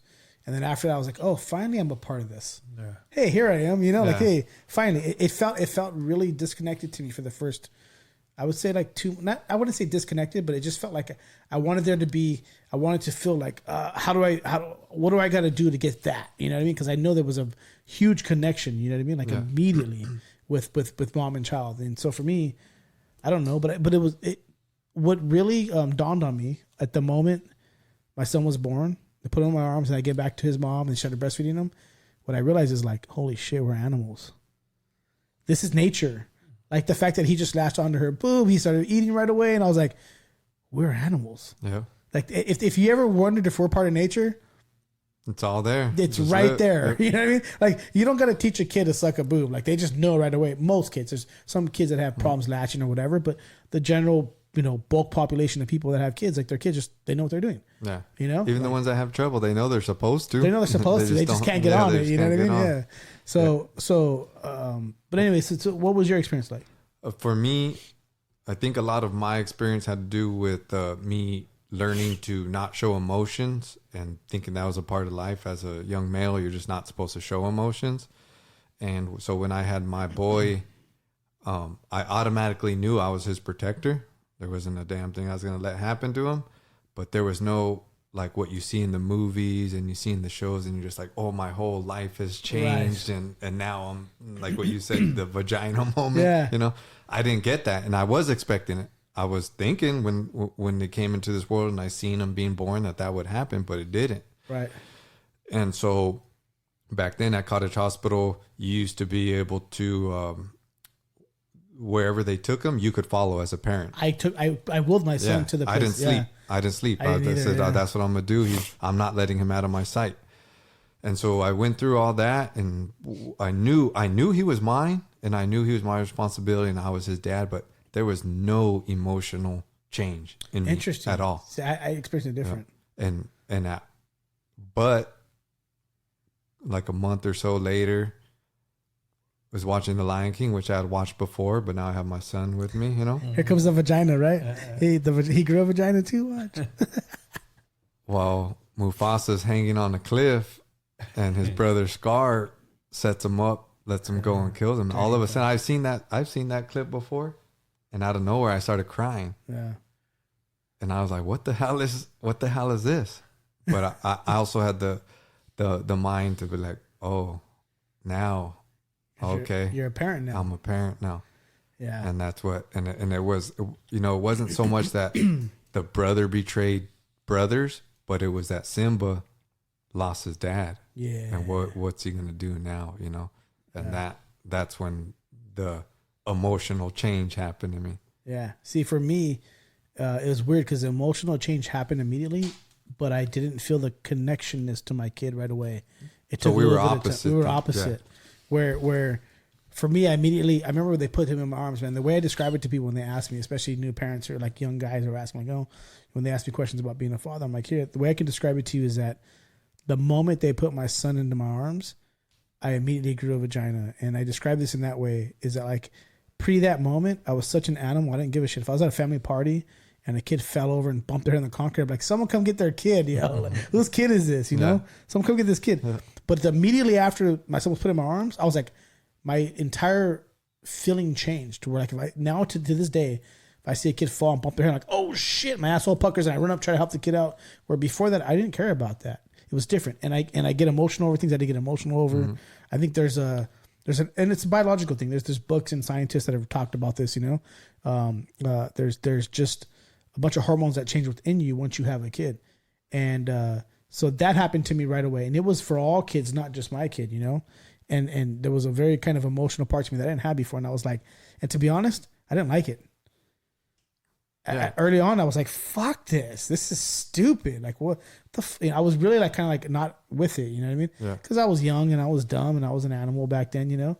Now I'm glad I have that. Like I said, I'm still lacking what you guys have is like the daughter perspective. I don't have that, you know? I think that's another level on top of that. Yeah. I wanted it. I was hoping that I'd get what you got right, because that's what I expected. Yeah. Put my kid in my arms and that's my world now. Yeah. And that wasn't. And I think I'm also the oldest. I don't know if you guys have younger siblings, but I had a lot of practice. You know, I had a lot of practice growing up, so that I think that played a part in it too. That's wild, man. So, it's a cool conversation because again, there's not a lot of fathers who sit down and talk about this kind of stuff, and I think this is going to sit well with a lot of people on my Instagram. That when I release this and we get to talk, to other fathers. There's a lot of fathers out there who feel really kind of just left out. You know what I mean? And there's a lot of single fathers, man. There's a bunch of them on my Instagram. It's insane how many of them hit me up often who are like, man, thanks for speaking out for me. Thanks for speaking about mental health. Thanks for, speaking about being a single parent, that kind of stuff. It's times are changing. And I just want men to know out there that there's other men out there that are dealing with the same thing, because we don't often get together and talk about these kinds of things. Even with your homies, when you talk about your homies, it's kind of like, it's very surface level sometimes, you know what I mean? Yeah. So it's cool. It's cool to kind of talk about this stuff. That brings up a question for me, Javi. Shoot. If you're open to it. Of course. What's the stance on negative talk about the other parent? Oh, I think so let me take a deep breath.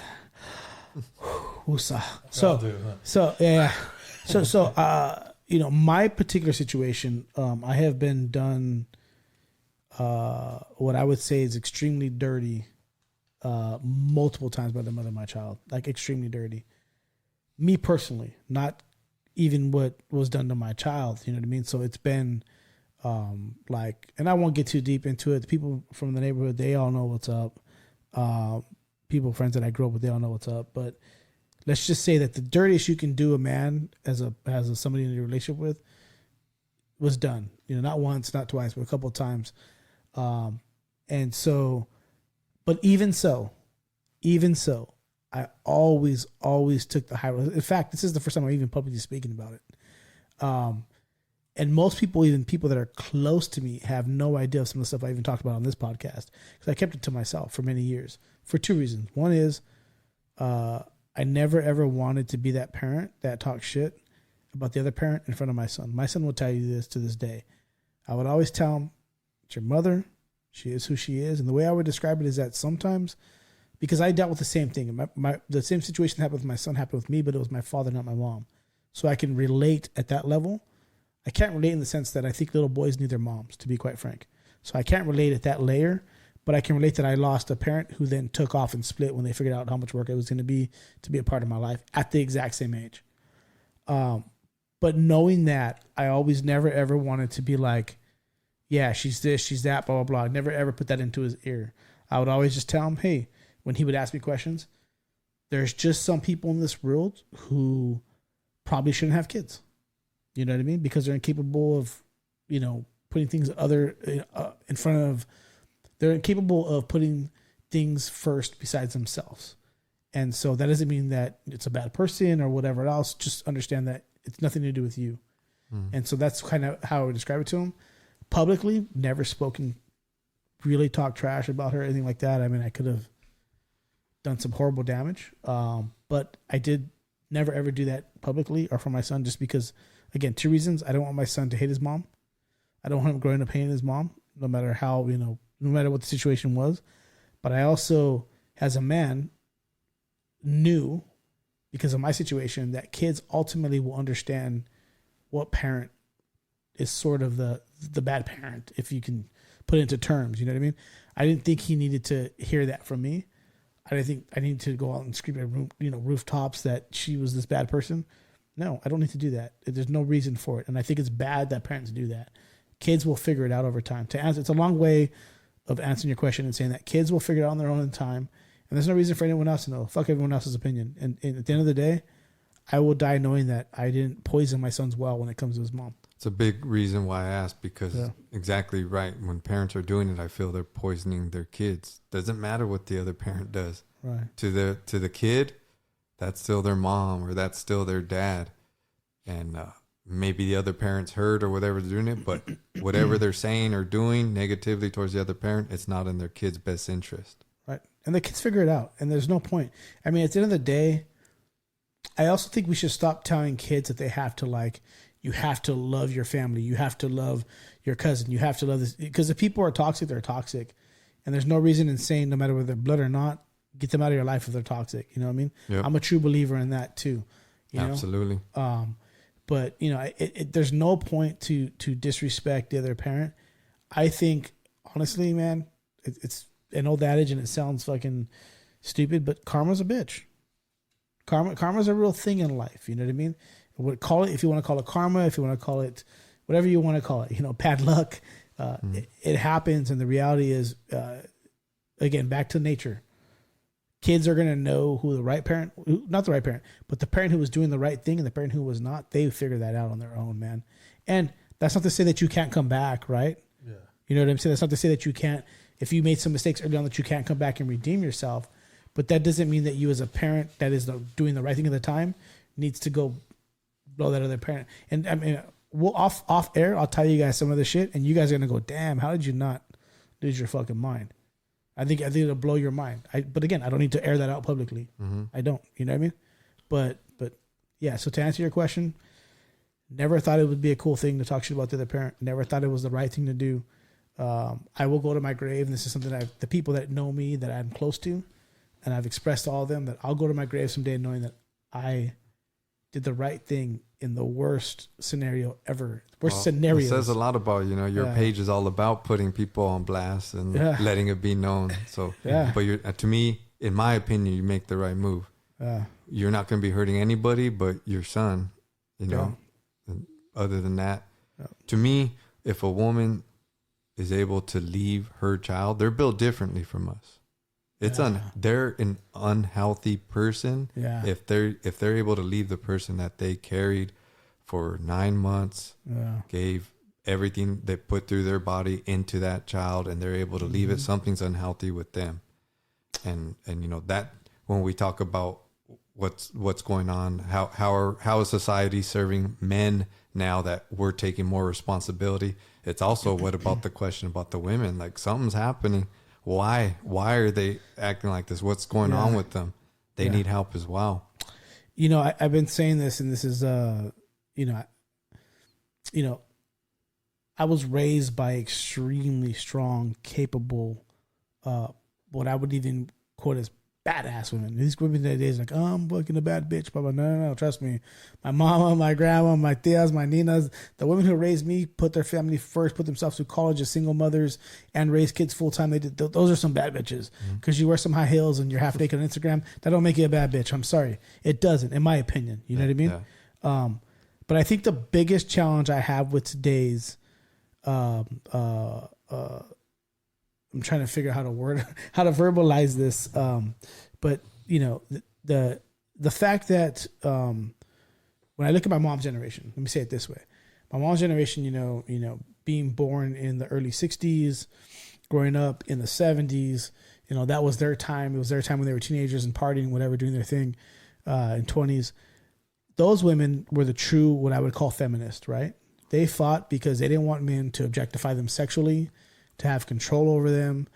They didn't want men to, you know, they didn't like that men cussed and cheated. They didn't like all these things that men were doing, right? And so the one thing I say today that I don't think there's a woman out there who can even contest or complain or even have an objection to this is, why are women today doing the exact same thing, the generation of today, doing the exact same things that their mothers complained about their fathers doing in the 70s? So to answer your question, when you say like, what's going on with women today? I don't know. But what I can tell you is they're doing the exact same thing and they're saying, well, if men can do it, we can do it. Well, here's the deal. I would have judged a man in the 70s for doing the same shit then as you're doing today. And your mothers did as well. So why are you doing the same shit? It's wild. And I don't know where we're at. I mean, I say this often, and you know, women get really upset about this, and that's okay. Be upset all you want, because it's the truth. And sometimes the truth hurts. Sometimes that truth pill is the truth. It's a hard pill to swallow, you know? But being raised by some badass women, I know. I was talking to my mom just the other day, and she's like, mijo. My mom never cusses. She's like, these bitches are crazy, huh? I'm like, they're getting crazy, mom. They are getting crazy. Like, and then my mom is like the epitome of a badass, strong woman. I ain't gonna deal with your shit. She divorced my father for being a piece of shit. Went and married a better man, built a fucking amazing life. Like, she's that woman. Put herself through college. Like, she's that woman. You know what I mean? But even she's going like, okay, they are kind of crazy these days. You know? What's going on? And I'm like, you know, mom, I don't know. And I think that at the end of the day, what women fought for, the freedoms of sexuality, of having a financial freedom, a path with not having to deal with men, people don't realize 2 generations ago, our grandmothers had to ask our grandfathers for the ability to open a bank account. That's fucked up shit. Yeah. You know what I mean? Yep. Like, that's some fucked up shit. Like, but the thing is that the freedoms came so fast and so quick that I think this generation, I think we'll look back and even women are going to go, damn, we mismanaged the fuck out of that. Those freedoms are crazy, but we mismanaged the fuck out of that, you know? And part of the problem to me is that, like, the generation today, they're not dealing with like what our grandmothers dealt with, like not being able to open a bank account. Like, they had it good. Well, a lot of that comes from not having a mission, not having a struggle. Right. You figure out your own problems. You make your own problems. Yeah. And I think that's where a lot of that comes from. And the women back then, and you just see it because relationships get glorified. I gotta have a drink after this conversation. Yeah, we're having one. I'm gonna get roasted after this one. Go ahead. Sorry, man. I just don't want the other side of what you just said to go unseen, because there's a lot of what you would call strong women who put up with too much. You know what I mean? My mom is a good example of that. I hear what you're saying, and I totally get it. And I don't want people to take what I said and twist it. You know what I mean? As like being this. Because they will. They will. Because this male chauvinist thing. But the reality is we're living in weird times. We're living in weird times. Yeah. When men and women both are wilding out and nobody's being responsible, who loses out? Who's going to be responsible? The kids lose out on this. That's who ultimately loses out. And I don't know where we go from here. But it's like everything in society today. It's like I'm Democrat or I'm Republican. You know, I'm pro-gay, I'm anti-gay. I'm fucking Trump, anti-Trump. It's all the same shit. You know what I mean? I don't know where we go. It's really a concerning time to live in. Well, I think it's education, right? Just like the what we have right now is unprecedented. You can have a podcast. Yeah. Vic's been on a couple podcasts. He's like famous now on podcasts. Famous Vic? Yeah. Victor Vega. I have a podcast. Yeah. And to me, we need more of that, because we need to hear multiple people's opinions on so we can make up our own mind. Right. And everyone's been used to being able to turn on the news, watch what the news tells them, and that's it. And so I think if more strong feminine women can come on, healthy males come on and talk about it, that's how more youngsters can learn. We should get some badass. Your wife seems like a badass. She's a black belt in Jiu Jitsu and all kinds of shit. You should get her on here with some friends. That's where he got the ears. That's where he got the ears. That's where it started. So you guys don't know, but Gil's got those cauliflower ears. He's the kind of guy that walks in a bar. You see his ears, like, I'm not fucking with that guy. I want to be his friend. I want to be his friend. Seems like a nice guy. Yeah. No, but let's get some badass chicks on the podcast and talk she's about down. Because I mean the reality is like I get reamed all the time online by women who are like, oh, he's saying some shit. I'm like, no. But the thing is, like 90% of women are like, what he's saying is true.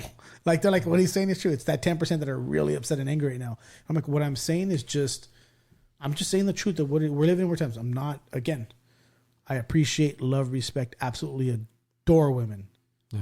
To the like I would be a protector of women until the day I die. You know what I mean? Like that's me. But I'm also not going to just let you, just fucking fly off the handle and me not say anything about it. You know what I mean? What I try to teach the youngsters is if you're going to talk smack about somebody, you've better said something good about them at least 10 times before. Yes. And I think with you, what I see on your page is you give a lot of women props and you talk about their beauty and it doesn't matter. Yep. Don't put filters. Doesn't matter about scars, stretch marks, whatever. And then every now and then you put some truth out there, at least to what you feel. Wow. And of course, they're always going to jump in on what they see at that time, Yeah. But you do a good job of it, I think. I keep it really balanced, man. And I get messages every day who are like, thank you so much for like really putting that shit out there from women. Mm-hmm. From other women, I bet. Yeah. Because here's the deal: we're living in a time where women are told that it's okay or it's amazing that you go to college, you get a career, you worry about money, and the last thing you do is kids. Mm-hmm. When like the most important thing you can do, whether you're a woman or a male, is raise kids. It's the most important thing you're going to do in your life. But women today who are like, I want to be a stay-at-home mom, they're chastised. They're looked down upon. It's like, you want to be a stay-at-home mom? What are you, a slave? You want to be barefoot and pregnant all day? Like, what do you mean? She wants to raise her kids. Now, I'm not saying I'm not attracted to a woman who wants to be a stay-at-home mom. It's just not my thing. However, if that's what you want to do, that's fucking awesome. Because to me, that's the most important thing you can do is raise kids. Yeah, and to each their own, right? Yeah, to each their own. I don't know if I'd be attracted to that. I had a bad experience with my mother and my children staying home and raising our kids. So yeah, I kind of look at it negatively. And I think as a woman, like the woman I have now as a hustler and grinding with me and alongside me, right. I'm really attracted to that. At the same time, I'm also done having kids. Right. So when you throw kids into the mix, like what happens? And there is no to each their own. Is what I'm saying. Totally. I think when you guys talk about that, I think about like, so like I do different stuff, right? I've worked with like different people in the community and I try to give back just because of what I've been through. And I think, well, I help these people and these people want me to go over here and do this, or this family wants me to help out their family member, or this homie wants this or this and that, right? And so what I've learned is like, yeah, that's cool, right? And I'm helping people out and I'm giving back to like my community and things like that just because of everything that I've done. But it all doesn't really matter if I'm not prioritizing taking care of myself and my daughter, because it's just like, how am I going to spend all this time trying to save your family member and help your kids when I'm not even taking care of my own, So it took, that's one of the challenges that I had to go through, and I learned that, and I can't forget what's at home, I can't forget what's home because this person is dependent on me and looks to me for that, and I can't throw that off on anybody else. I had already did that. And where'd you learn that from, Vic? Because they don't teach you that in Hard Knocks life, right? Cleveland. My conscience, listening to my conscience. The Hard Knocks life. Yeah. Just know it, right? Like I said, when I'm taking care of myself and I sit there and I look, I have to look at we talked about this earlier off the podcast, but like looking at my mistakes, right? Looking at my faults. Right. And yeah, I'm human. And so I'm going to have faults and mistakes, but I also have a way to correct them and make them better. I've been blessed with both. Right. And so it's trying to make them better. And a lot of times the motivation is how to be, really how to be a better father, be a better person, be a better friend, be a better employee, things like that. You know, but the thing that, you know, like I love my job. I work with kids, right? And I love my job, but it's my job and I put my best into it, but it's my job, you know, and the money is the money and I need it to survive, but I don't need the money to like live, right? Like I need it to survive and to get what I need. But if there's, you know, I work as a treatment counselor. I've done some activist work. I've done work, you know, with people in recovery, and I've done, you know, I got like I've earned like titles. I've had titles in different positions, but like the most important, the one that I have the most pride for is being a father. You know, that's the one that there's nothing that can happen that's going to take. It doesn't matter whatever society says, right? Because once I'm inside the house, all that stuff's out the door. It doesn't matter how much money I have, what people think, what society thinks, what Instagram says, and none of that, right? It's being a father. That's like the thing, right? That's the thing. Yeah. And there's people that are people aren't gonna see 99% of my life. People are gonna only see what I show them. Right. You know, they're not gonna see everything else. You know, I think that's what like Javi touched base on earlier was you go home and you get your cup filled. So then when you go to work, you're able to pour into others. Yeah. Like I know I don't come from, I'm not motivated by struggle for what I do with Solid. I'm motivated by gratitude. Yeah. See, that's what I want to hear more about that. And we should talk about Solid too, by the way. Yeah. I'm open to it. But let's hear about what motivates. Touch on that. Because see, I don't know if people that are listening, just to cut in a bit to kind of touch on what Solid is. Cause it's a really important part of the conversation. Like, the Solid is an organization out of Santa Barbara, California that works with a lot of children. And you teach children a lot of what I would call life skills. Yeah, well, our mission is to instill confidence in them. Right. And so what we bring comes along with life skills, yeah. Yeah. I would say that they're the life skills that a lot of parents don't teach their kids.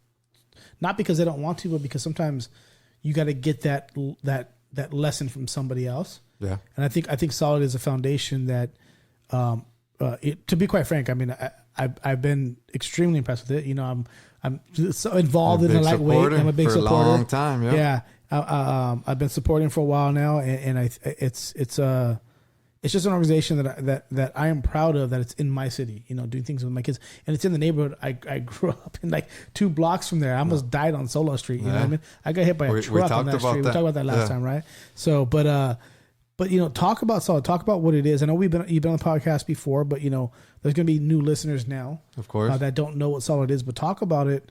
Talk about how you guys work with kids, and just really touch on kind of the core principles and fundamentals and what you guys do, because it's an amazing organization. Sure, thank you. Solid's evolved over the couple years. You know, we started in 2019 as a failed attempt in my company to at that time I was trying to help teens, show them how to work and instill work ethic in them, and they were lacking in that area. And at that time I said, well, look, I know you guys are showing up for work, but you're showing up like zombies, and that's not going to do you good. Right now I'm soft on you guys because I want to help you. That's not what it's going to be like in the real world. So look, check it out. I'll pay you guys to come work out with me at the park. And there's a park called Dwight Murphy by the zoo. Murphy. You do good bar work over there. And so everybody agreed, of course. And to me, I was thinking, how not? I'm going to pay them. Yeah. And also, you know, I knew if they worked out, they'd feel better. They'd work better. Well, you know, 5 showed up the first day, 3 the next day, and then 2, nobody. And so I had to go call another meeting, and I told them, look, we all committed to 6 weeks. You already stopped showing up. I'm going to be there for the 6 weeks in case you change your mind. I'm still going to be there and do it. And nobody showed up. And so I talked with my wife and I said, hey, you know, I'm going to be still being out here. This didn't work out like I thought. And she said, well, why don't we just invite the community then? And so we did, and people from the community came out, and it was good. Kids, adults. And I said, okay, well, would you guys like to do another 6 weeks? And they said, yeah. And I said, is there anything else besides working out that you would like to learn? They said, boxing. And that's really where it was sparked from there.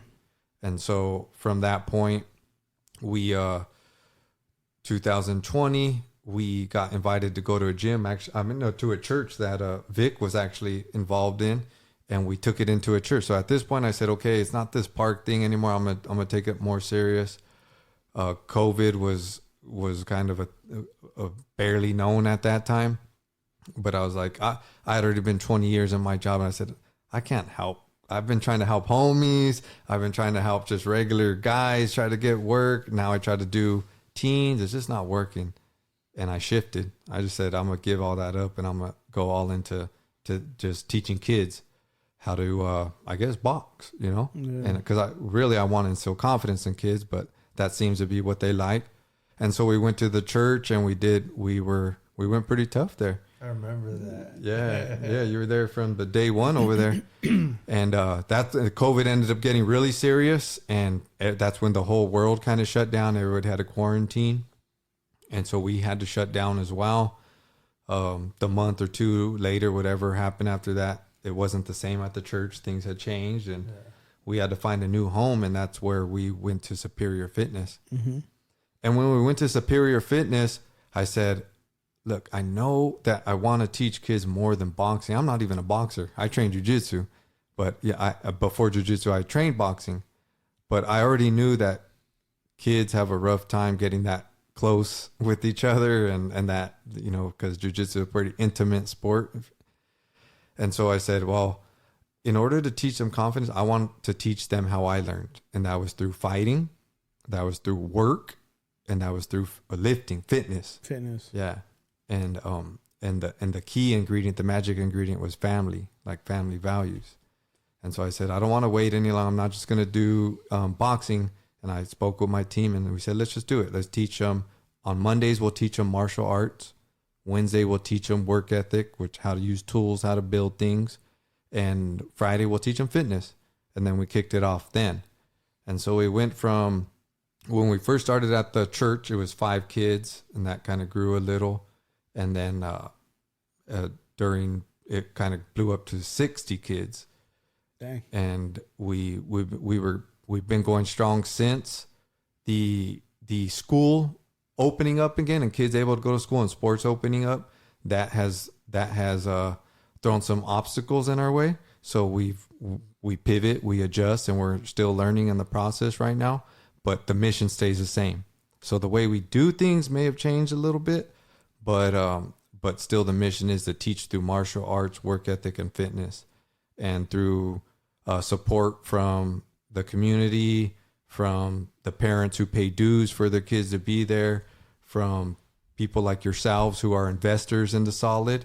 We now have our own facility, which has its own dojo, it has its own workshop, and we're rolling into that right now, where we have we call them Crew 1, which is 5 through 11, and then Crew 2, which is 12 through teens. And we're now opening up into workshops, because with Solid, we wanted to keep a core students. We didn't want like the boys club thing where like just anybody can come. To me, that's great.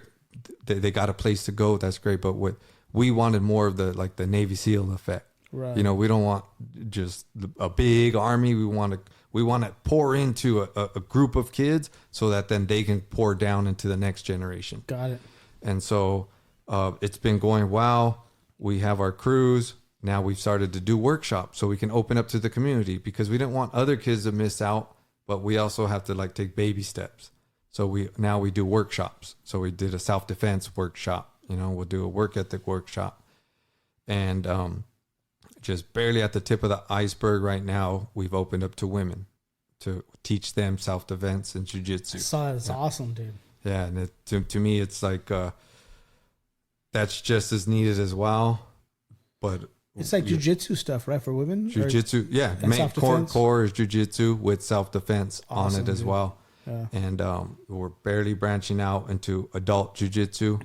And I'm passionate about that, because we could teach the kids all we want, but if they're going back to an environment, they're in that environment more than they are at Solid.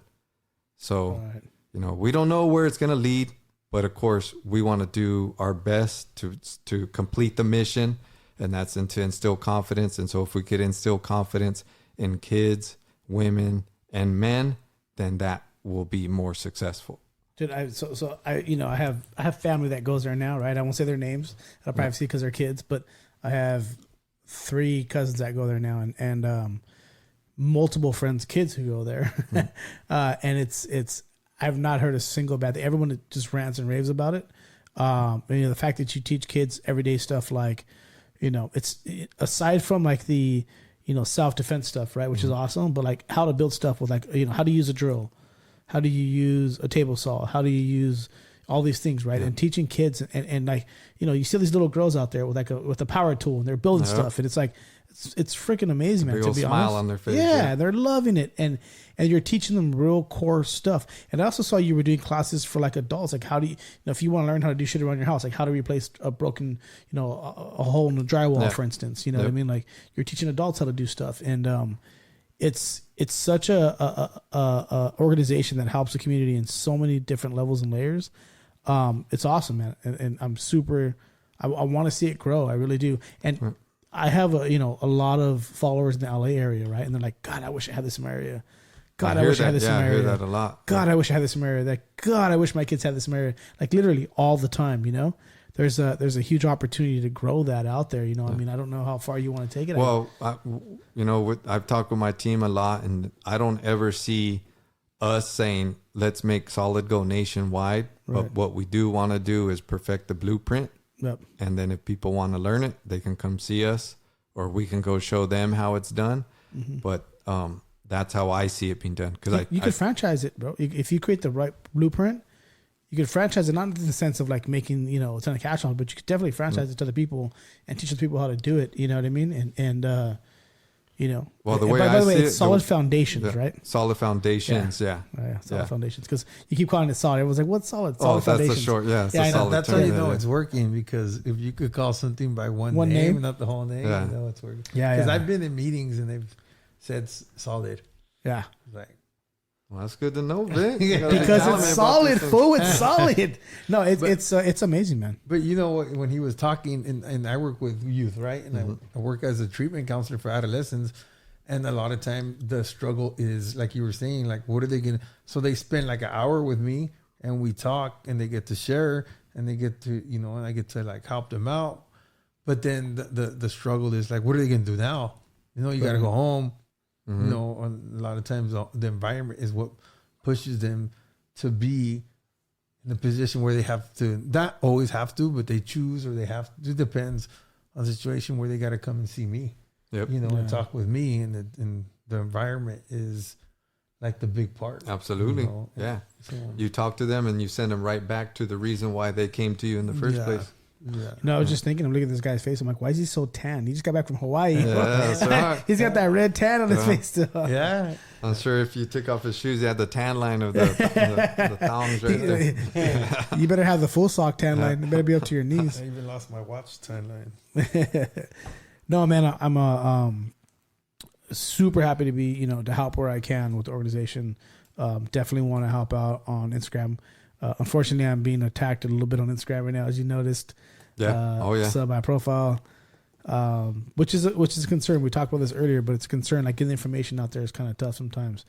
And just because I posted some, I wouldn't even call it anti-vaccine stuff, just vaccine information. Yeah. Instagram is really going after me, and multiple people, like I was seriously like 100 and some people hit me up today, like, I can't tag you in something. I'm like, I know. Instagram is basically upset. When I told you, was that news to you? It was news to me. And then today, like, another 100 and some came through. So you were the first one. Yeah. You were the first one. And then today, I'll show you, man, the message is insane. And it's just crazy because, this is a little bit off topic, but, when we were talking about earlier about how kind of where we're at with society, not just women, but everything, right? When I mentioned like this versus that, you know what I mean? Right versus left. It's crazy because we're at a point in time right now where there's these huge corporations like Twitter, Instagram, Facebook, that are platforms that, a large percentage of the people in the world get their news from. Unfortunately, you know what I mean? They get their news from because that's just where they're at. That's where they're at all day. And these platforms are private companies, and now they're silencing a certain sector or section of people because it doesn't go with the narrative of vaccines or all this other stuff, which, I mean, the data and science, I mean, people always say follow the science and you're stupid if you don't, or follow the data. Well, I hate to tell you, but scientists are bought just as well as like doctors are bought and everyone else is bought by these corporations. You know what I mean? They're bought, Javi, and also the universe used to revolve around Earth. Well, yeah. Then it revolved around the sun. Yep. Like it changes, things change. Things change. Yeah. It's just, again, we're living in very volatile times. So if you're listening to this podcast and for some reason you can't tag me, that's why. Because I posted some factual data out there about vaccines that they didn't like. And it's just, we're living in weird, volatile times. And one of the things that they don't filter, at least to my knowledge, and even if they start to on social media, one of the things that we could do best is teach our kids how to think. Yeah. So at Solid, we don't, one of our solid work ethic values is innovate, right? I tell them, I'm going to teach you everything I know. I'm going to bring other people in so they could teach you what they know, but it's up to you to make it your own. Yep. Like, don't just do what we tell you because you're only going to be as good as us. Yep. We want you to be better than us. And so if we can teach kids how to think, then they could watch CNN. They could watch Fox. Right. They could go on Twitter and Instagram, put everything together, and then make up their own opinion. And to me, that's our responsibility, whether it's on a podcast like this or a little clip on social media or just talking to somebody. That's what we got to do, and we got to do it. We got to do it over and over and over. Well, we used to teach these kids, the whole point of like school is critical thinking, and now it's like society's thinking for us. I don't know, man. It's crazy. I'll tell you, again, a little bit off topic, but I've been following like big pundits and news people, and the most concerning thing to me today is that all of them are openly talking about like civil war. They're openly communicating this. This is in the last couple of weeks where it's like, are we at that point? And they're like, basically, unless things change, unless we stop this us versus you mentality across the board with everything, like this country has nowhere to go at this point. And these are like very high level pundits that are talking. I'm like, no, that's not good talk. Don't put that out there in the masses. I hope we're not there yet. Yeah. But it's concerning, man. It's really concerning. It's definitely concerning, You talk to people that you've known all your life and that you're close to, and sometimes it gets a little sensitive when you talk about some of the sensitive subjects, and that's concerning. It's like, wow, we used to be able to talk about anything, right. But if you dive in deeper, you ask them, well, what have you been listening to? And you hear what they've been listening to, and you said, well, have you heard this? It's like, no. So like open your mind, like listen to different things, get open up the funnel, and then make a decision. Yeah, but I always tell people that my crazy Republican conservative friends think like I'm this hippie liberal weed smoker, and then my crazy hippie liberal friends think I'm like this Nazi white power, conservative guy, anti-abortion guy, and I'm like, no, I'm not. I'm none of those. I'm right down the middle. Like, if I think I've said this before, but I'll say it again. Like, if I could describe my politics, it would be like, I just want like gay married couples to be able to guard their marijuana plants with AR-15s. While paying the least amount of taxes when they go sell the weed, you know what I mean? Like I'm right down the middle, like that's right. Yeah. I don't fit. I think I don't know, man. We're living in weird times. Let's end the podcast on this. Unless you guys have anything else you guys want to cover. No. We're 2 hours in. I can go long. I can go long-winded, but I think we're good for now. Just, I guess one thing on what you were just saying right now is that a lot of the kids that we deal with is, they're told that gang life is bad and don't do this and don't do that. But if you look on the highest level, it's like Democrat, Republicans, like who are they being taught by? If you look at that, it's good. Like choose a party. But back then, and because Vic sits on a board right now, and we got some chance to make a good change, right, Vic? I'm not in those meetings, but I'm hoping so. But they're getting rid of YAs. And, are they really? And I didn't know that. Yeah, and they're taking that money and they're supposed to put it somewhere else, and that's what the board that Vic sits on. So talk about that board, man, and what are they gonna do with the kids that are in YA today? So they're every county is gonna be responsible for their high risk youth offenders, and it's not just gonna be incarceration. They're looking for other stuff, right? Mental health services, substance use services, mentorship, educational opportunities. Things that they can transition from like facility to wherever they're going home to. things like that, instead of just like, oh, sit in here for a couple years and come out and do good. Go to gladiator school and then come out and Well, be why better. is nuts, man? So it was just, yeah. So they actually stopped sending people in July, and in 2 years, the YA system will be extinct. So they're not gonna do, yeah. So they're going to put them into programs or juvenile hall, pretty much. They're going to move Juvenile them around. hall, yeah. Every county is going to be responsible for their own kids. Okay. So that's what it is, and they're trying to create programs and stuff. And so I'm on the committee just because I'm have that lived experience, right from growing up in the juvenile system, and just being honest, not telling them what they want to hear, just telling them the truth. Not like super like you need to listen to me, and no, but just like fuck that. Hey, Vic, you tell them to listen to you. You lived it, bro. This is Right? what being honest and telling them. I tell them, I could tell you everything that didn't work. Yeah. That and made what- me worse. Yeah. I go, man, those situations were bad. Like it was those were not good situations. You guys take me away from my family and put me in an environment that made me worse. Yeah. Yeah. Because I was doing bad. So make me worse. So what made them decide to make that change? Have you got to learn where that came from? A lot of it because of the YA shutting down and them just trying to have a different approach, not locking up kids for every time they make a mistake, Yeah. When kids that are on probation are sent to me on my counseling job, I don't tell their probation officers anything, unless I only tell them what the kids tell me to tell them, They could be getting high every day, but they're telling me why they're getting high every day. They're going through this, and how am I going to help the kids? Hey, he's getting high every day. You should lock him. Like, that's not going to help him. Right. That's what happened to me, right? Every time I mistake, go to juvenile hall, right? Don't tell me what I did wrong. Don't show me how to be different. They didn't do that. Yeah. So it's just a fine line between me and you, for instance, right? Yeah. Like I dealt with the court system at 12 years old. First time I got arrested, right? Like it's a fine line. Yeah. I got very lucky in the court system multiple times, but I could have walked your path easily. Yeah. Most of my friends did. You know what I mean? So it's rehabilitation versus just incarceration, right? Yeah. Is really what it is. Yeah. And like you said, like what did you learn when you were in prison? I learned nothing. How to do new burpees. How to do burpees, right? How to rob, how to kill. I like kind of, they've changed the approach a little bit, and I like it. I like the different type of approach. They're more lenient, like where I work, we're client based. So even if the parents don't, the legalities at the job that I have, I'm not allowed to tell the parents a lot of things. I get even to if they're juveniles. Even if they're juvenile, if you're 12 years and older, legally in California, you're allowed to put yourself into mental health or substance use services without the permission of your parent or guardian. As it should be. Yeah, that's good. That's why at Solid we want the kids as young as possible, but we start at 5 because we found earlier than that they're just not ready for what we teach. Yeah.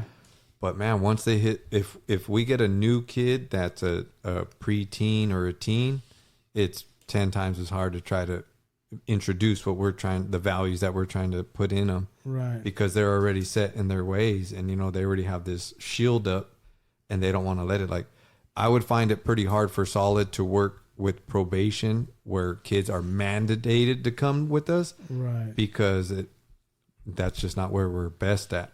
Man, times are going to change because the prison industrial system has made billions of dollars for many, many years, right? Yeah. So I wonder what the I don't know. So I'm kind of like I think about the prison system, and I think about when I say our people, I mean like Mexicanos, Chicanos, and I think about how like when we grew up, we were watching Colors and Blood in, Blood Out, Boys in the Hood, American Me. There were movies that like today people like glorify, but they glorified violence and gang culture. You know what I mean? And like we did everything we could to be like the fools in Blood in, Blood Out, and fools like in American, American Me. So do you, now that prison, because that was like the prison, what they call the school to prison pipeline, I think is what they called it. It looks like things are transforming now, right? So at some point, the prison systems are going to have a lot less people than they do now, right? They're going to have the real offenders, the murderers, the people that did, rapists, people that did real hardcore crimes are what are going to be in jail going forward. Do you think that what I would call prison culture is changing? Like you said, like you learn how to do burpees, right? So you learn how to program, right? So every day you got to get up, you got to do burpees. Do you think that's going to change because there's going to be a lot less people in prison in the future? Well, I know people that are getting out of prison now with degrees, right? Educational backgrounds and things like that, right?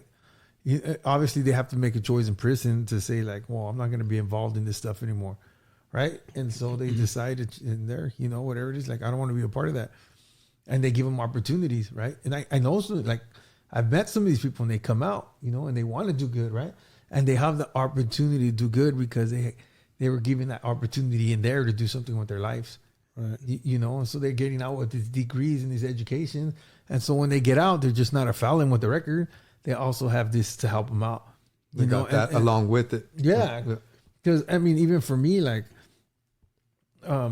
everything that I've been through has opened doors for me, but I had to show some consistency and not just be this wild guy straight out of jail or straight off the streets, but I had to show some consistency.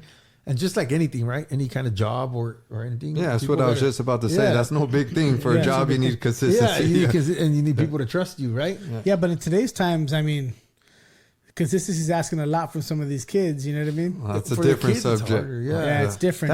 I could get into the kid thing for a long time. Yeah, we can talk about that till we're blue in the face. But then we're just grumpy old men, Yeah. Well, kids are a product of us. Remember, we talked about that last time too. Yeah, but they're a product of us so much, and we touched on that too. Where like society is a big part of this. Again, the Chicano gang culture, right? Like it's crazy to me because there's a lot of people we grew up with who are like anti-cop and anti-whatever. I'm like, but it's because we grew up on a culture that's wildly different. Like our culture, like, again, American Me was something like all my friends aspired to be. Well, let's talk about American Me because I like growing up, especially, we had homies who their aspiration was, I want to go to Pelican Bay. Exactly. I want to go to Harvard. Grew up with that are in Pelican Bay right now. Yeah. And so with American Me, if you really look at the story, because that's a true story, right? Yep. Or based on a true story, the homie that started it gets stuck multiple times and thrown over the tier. You got a brother killing a brother. Mm. If you have the right mindset, you're like, this is horrible. I don't want to live that life. Right. So it's a matter of the filter that you're watching that movie in, But I think it's different times though, because as kids that was really glorified for us. You know what I mean? Yeah. Like here's the deal: everyone can name two names of not actors, but the names of the role they played in American Me. But if I ask them to name 2 southern states, they probably can't tell me 2 southern states. You know what I mean? Like as far as Mexicanos, Chicanos, it was a glorified culture. You know what I mean? And we're just in weird times. I'm stoked that YA is going away because YA is a horrible place from what I've been told. Yeah. I'm happy that they're really looking into rehabilitation versus incarceration. That's really good. I'm just curious how the prison system how it's gonna change, because my only concern is, and I'm gonna get reamed by a bunch of Chicanos right now. Shoot it. And I'm not afraid to talk about any topics, but if you look at the releases that are going around in the state right now, right? There are some violent offenders, you know what I mean? And I grew up around some tough homeboys that, well, I love them and I'm glad they're on my team. I don't want them at a Sunday barbecue at the park with me and my family, you know what I mean? So how far do we take it? You know what I mean? And where's the line we draw where it's like, okay, this is the group of population we can save, but we can't save everybody. And that's just the reality. And where does that line drawn, where do we go from here, Like, again, I'm super stoked about all the stuff we've talked about so far. But in California, this state is so full of shit, bro. I think they're going to take it to the extreme. They're going to take it to the extreme where it's like, oh, well, let everyone go, fucking, we're going to get everyone out of here, And I'm like, hey, I know some tough guys in prison right now that I love and care about, but I don't know if I want them hanging out at my family barbecue. You know what I mean? Yeah, there's definitely some that are just, that's their life now. Right. And I definitely don't have the answer for that. Just like I said, I have a hard time working with teens. I'm just asking the question, let alone convicted felons. And but that's why I really do. That's why Solid pours into as young as we can get them, because that's when they're still moldable. Yeah. And if we can mold them young, they can grow up and they can make a difference, and then they can pass it down. And solve the problem early. Yep. Solve the problem early. Yeah. So I don't know. We'll leave that question open because I don't have an answer for that question either. It's just a question I ask because I know the state of California, man, you give them an inch, they're going to take a yard, and I don't know how far that's going to go. I don't know. I really don't know. But man, I'm stoked that they're closing down a lot of shit, and their rehabilitation is better than incarceration, and it's more cost effective. We'll see. The reality is, we'll know 10 years from now, 20 years from now, we'll have the data to go, oh, it was a great idea or it was a bad idea. I think it's probably going to be somewhere in the middle. I think it's going to be like, hey, we blew a bunch of money. Shit didn't really change. Well, incarceration was supposed to be rehabilitation. Yeah, that's they what called it. That's what they called it. Yeah. I don't know. Bullshit. I don't know. Sitting on a yard working out is rehab. No, Bullshit. but it's like I think the money put the money in the private sector and let us see what we could do. Because to me, I'll take that over putting it in government's hands. So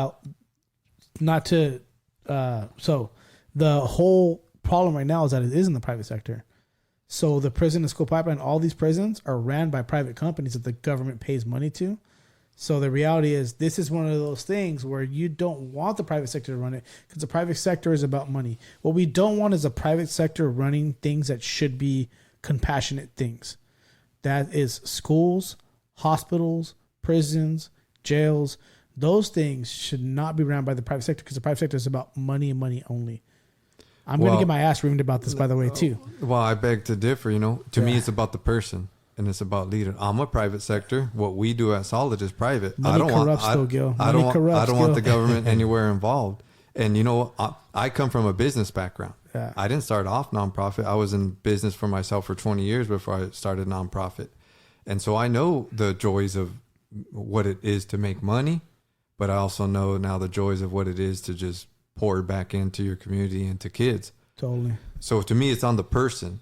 And the government, when you put it just in the government's hand, it loses face. Okay, I may have said that wrong. I don't think the government should be the only people to do these things. Yeah. But what I'm saying is that when it comes to the prison piece of this, the private sector is what really screwed us because the private sector was sitting on lobby. They're up on DC, Capitol Hill out there, and they have lobbyists out there saying, hey, this is how prisons should be ran. And, really, these are actually, they weren't even private. I think they're public companies. So people could buy stocks in them and be like, oh, and if you're buying a stock in a company, you're buying a stock because you're hoping that stock grows over time. And what is your product? People. Prisoners. Put them in there. Yeah. Yeah. Your product is prisoners. So if your product to grow your stock over time is prisoners, you're going to do everything you can to incarcerate people and not rehabilitate, lock them up and not rehabilitate them. So I am a huge capitalist, by the way. I'm not saying I'm with you on that. I'm saying sometimes for some things it doesn't work for some things. You know what I mean? No, I'm with you, Javi. What it comes down to is just we got to get more leaders out there. That's 100%. What we need. Because it doesn't matter if you're government or private. What we need is leaders. We need more of you and more of you in this community. That's what we need. Both of you guys. Thank you, brother. We need more of that, and that's what's really going to help solve this problem going forward. We're trying to develop them as we speak. You are doing a good job at it, man. Any other thoughts, last words before we cut it out? The Dodgers game is coming up here in about 15 minutes, bro. We're cutting the time short. That's it for me. No, I'm good. It was good. I got some ideas and thoughts about today. So if there's any way I can help either of you guys in any of these things, man. You help me out a lot, Javi. You help Solid Foundations out a lot. And so I can't ask more of you, man. Well, whatever it is, whatever else I can do, I would love to help, man. One thing about me is I like giving back in different areas wherever I can, when I can, but I try to. So, but hey, gentlemen, thank you. Thank you. Appreciate it, man. Kick ass podcast. Good time. It's good to be back on the mic. It's been almost 3 months. I took a little hiatus, man, because I got so busy with work and other stuff and just personal stuff, and I needed a break from a lot of things, and so it's good to be back on the mic, man. Excited. It's episode number 23. Thank you for having us. What's up?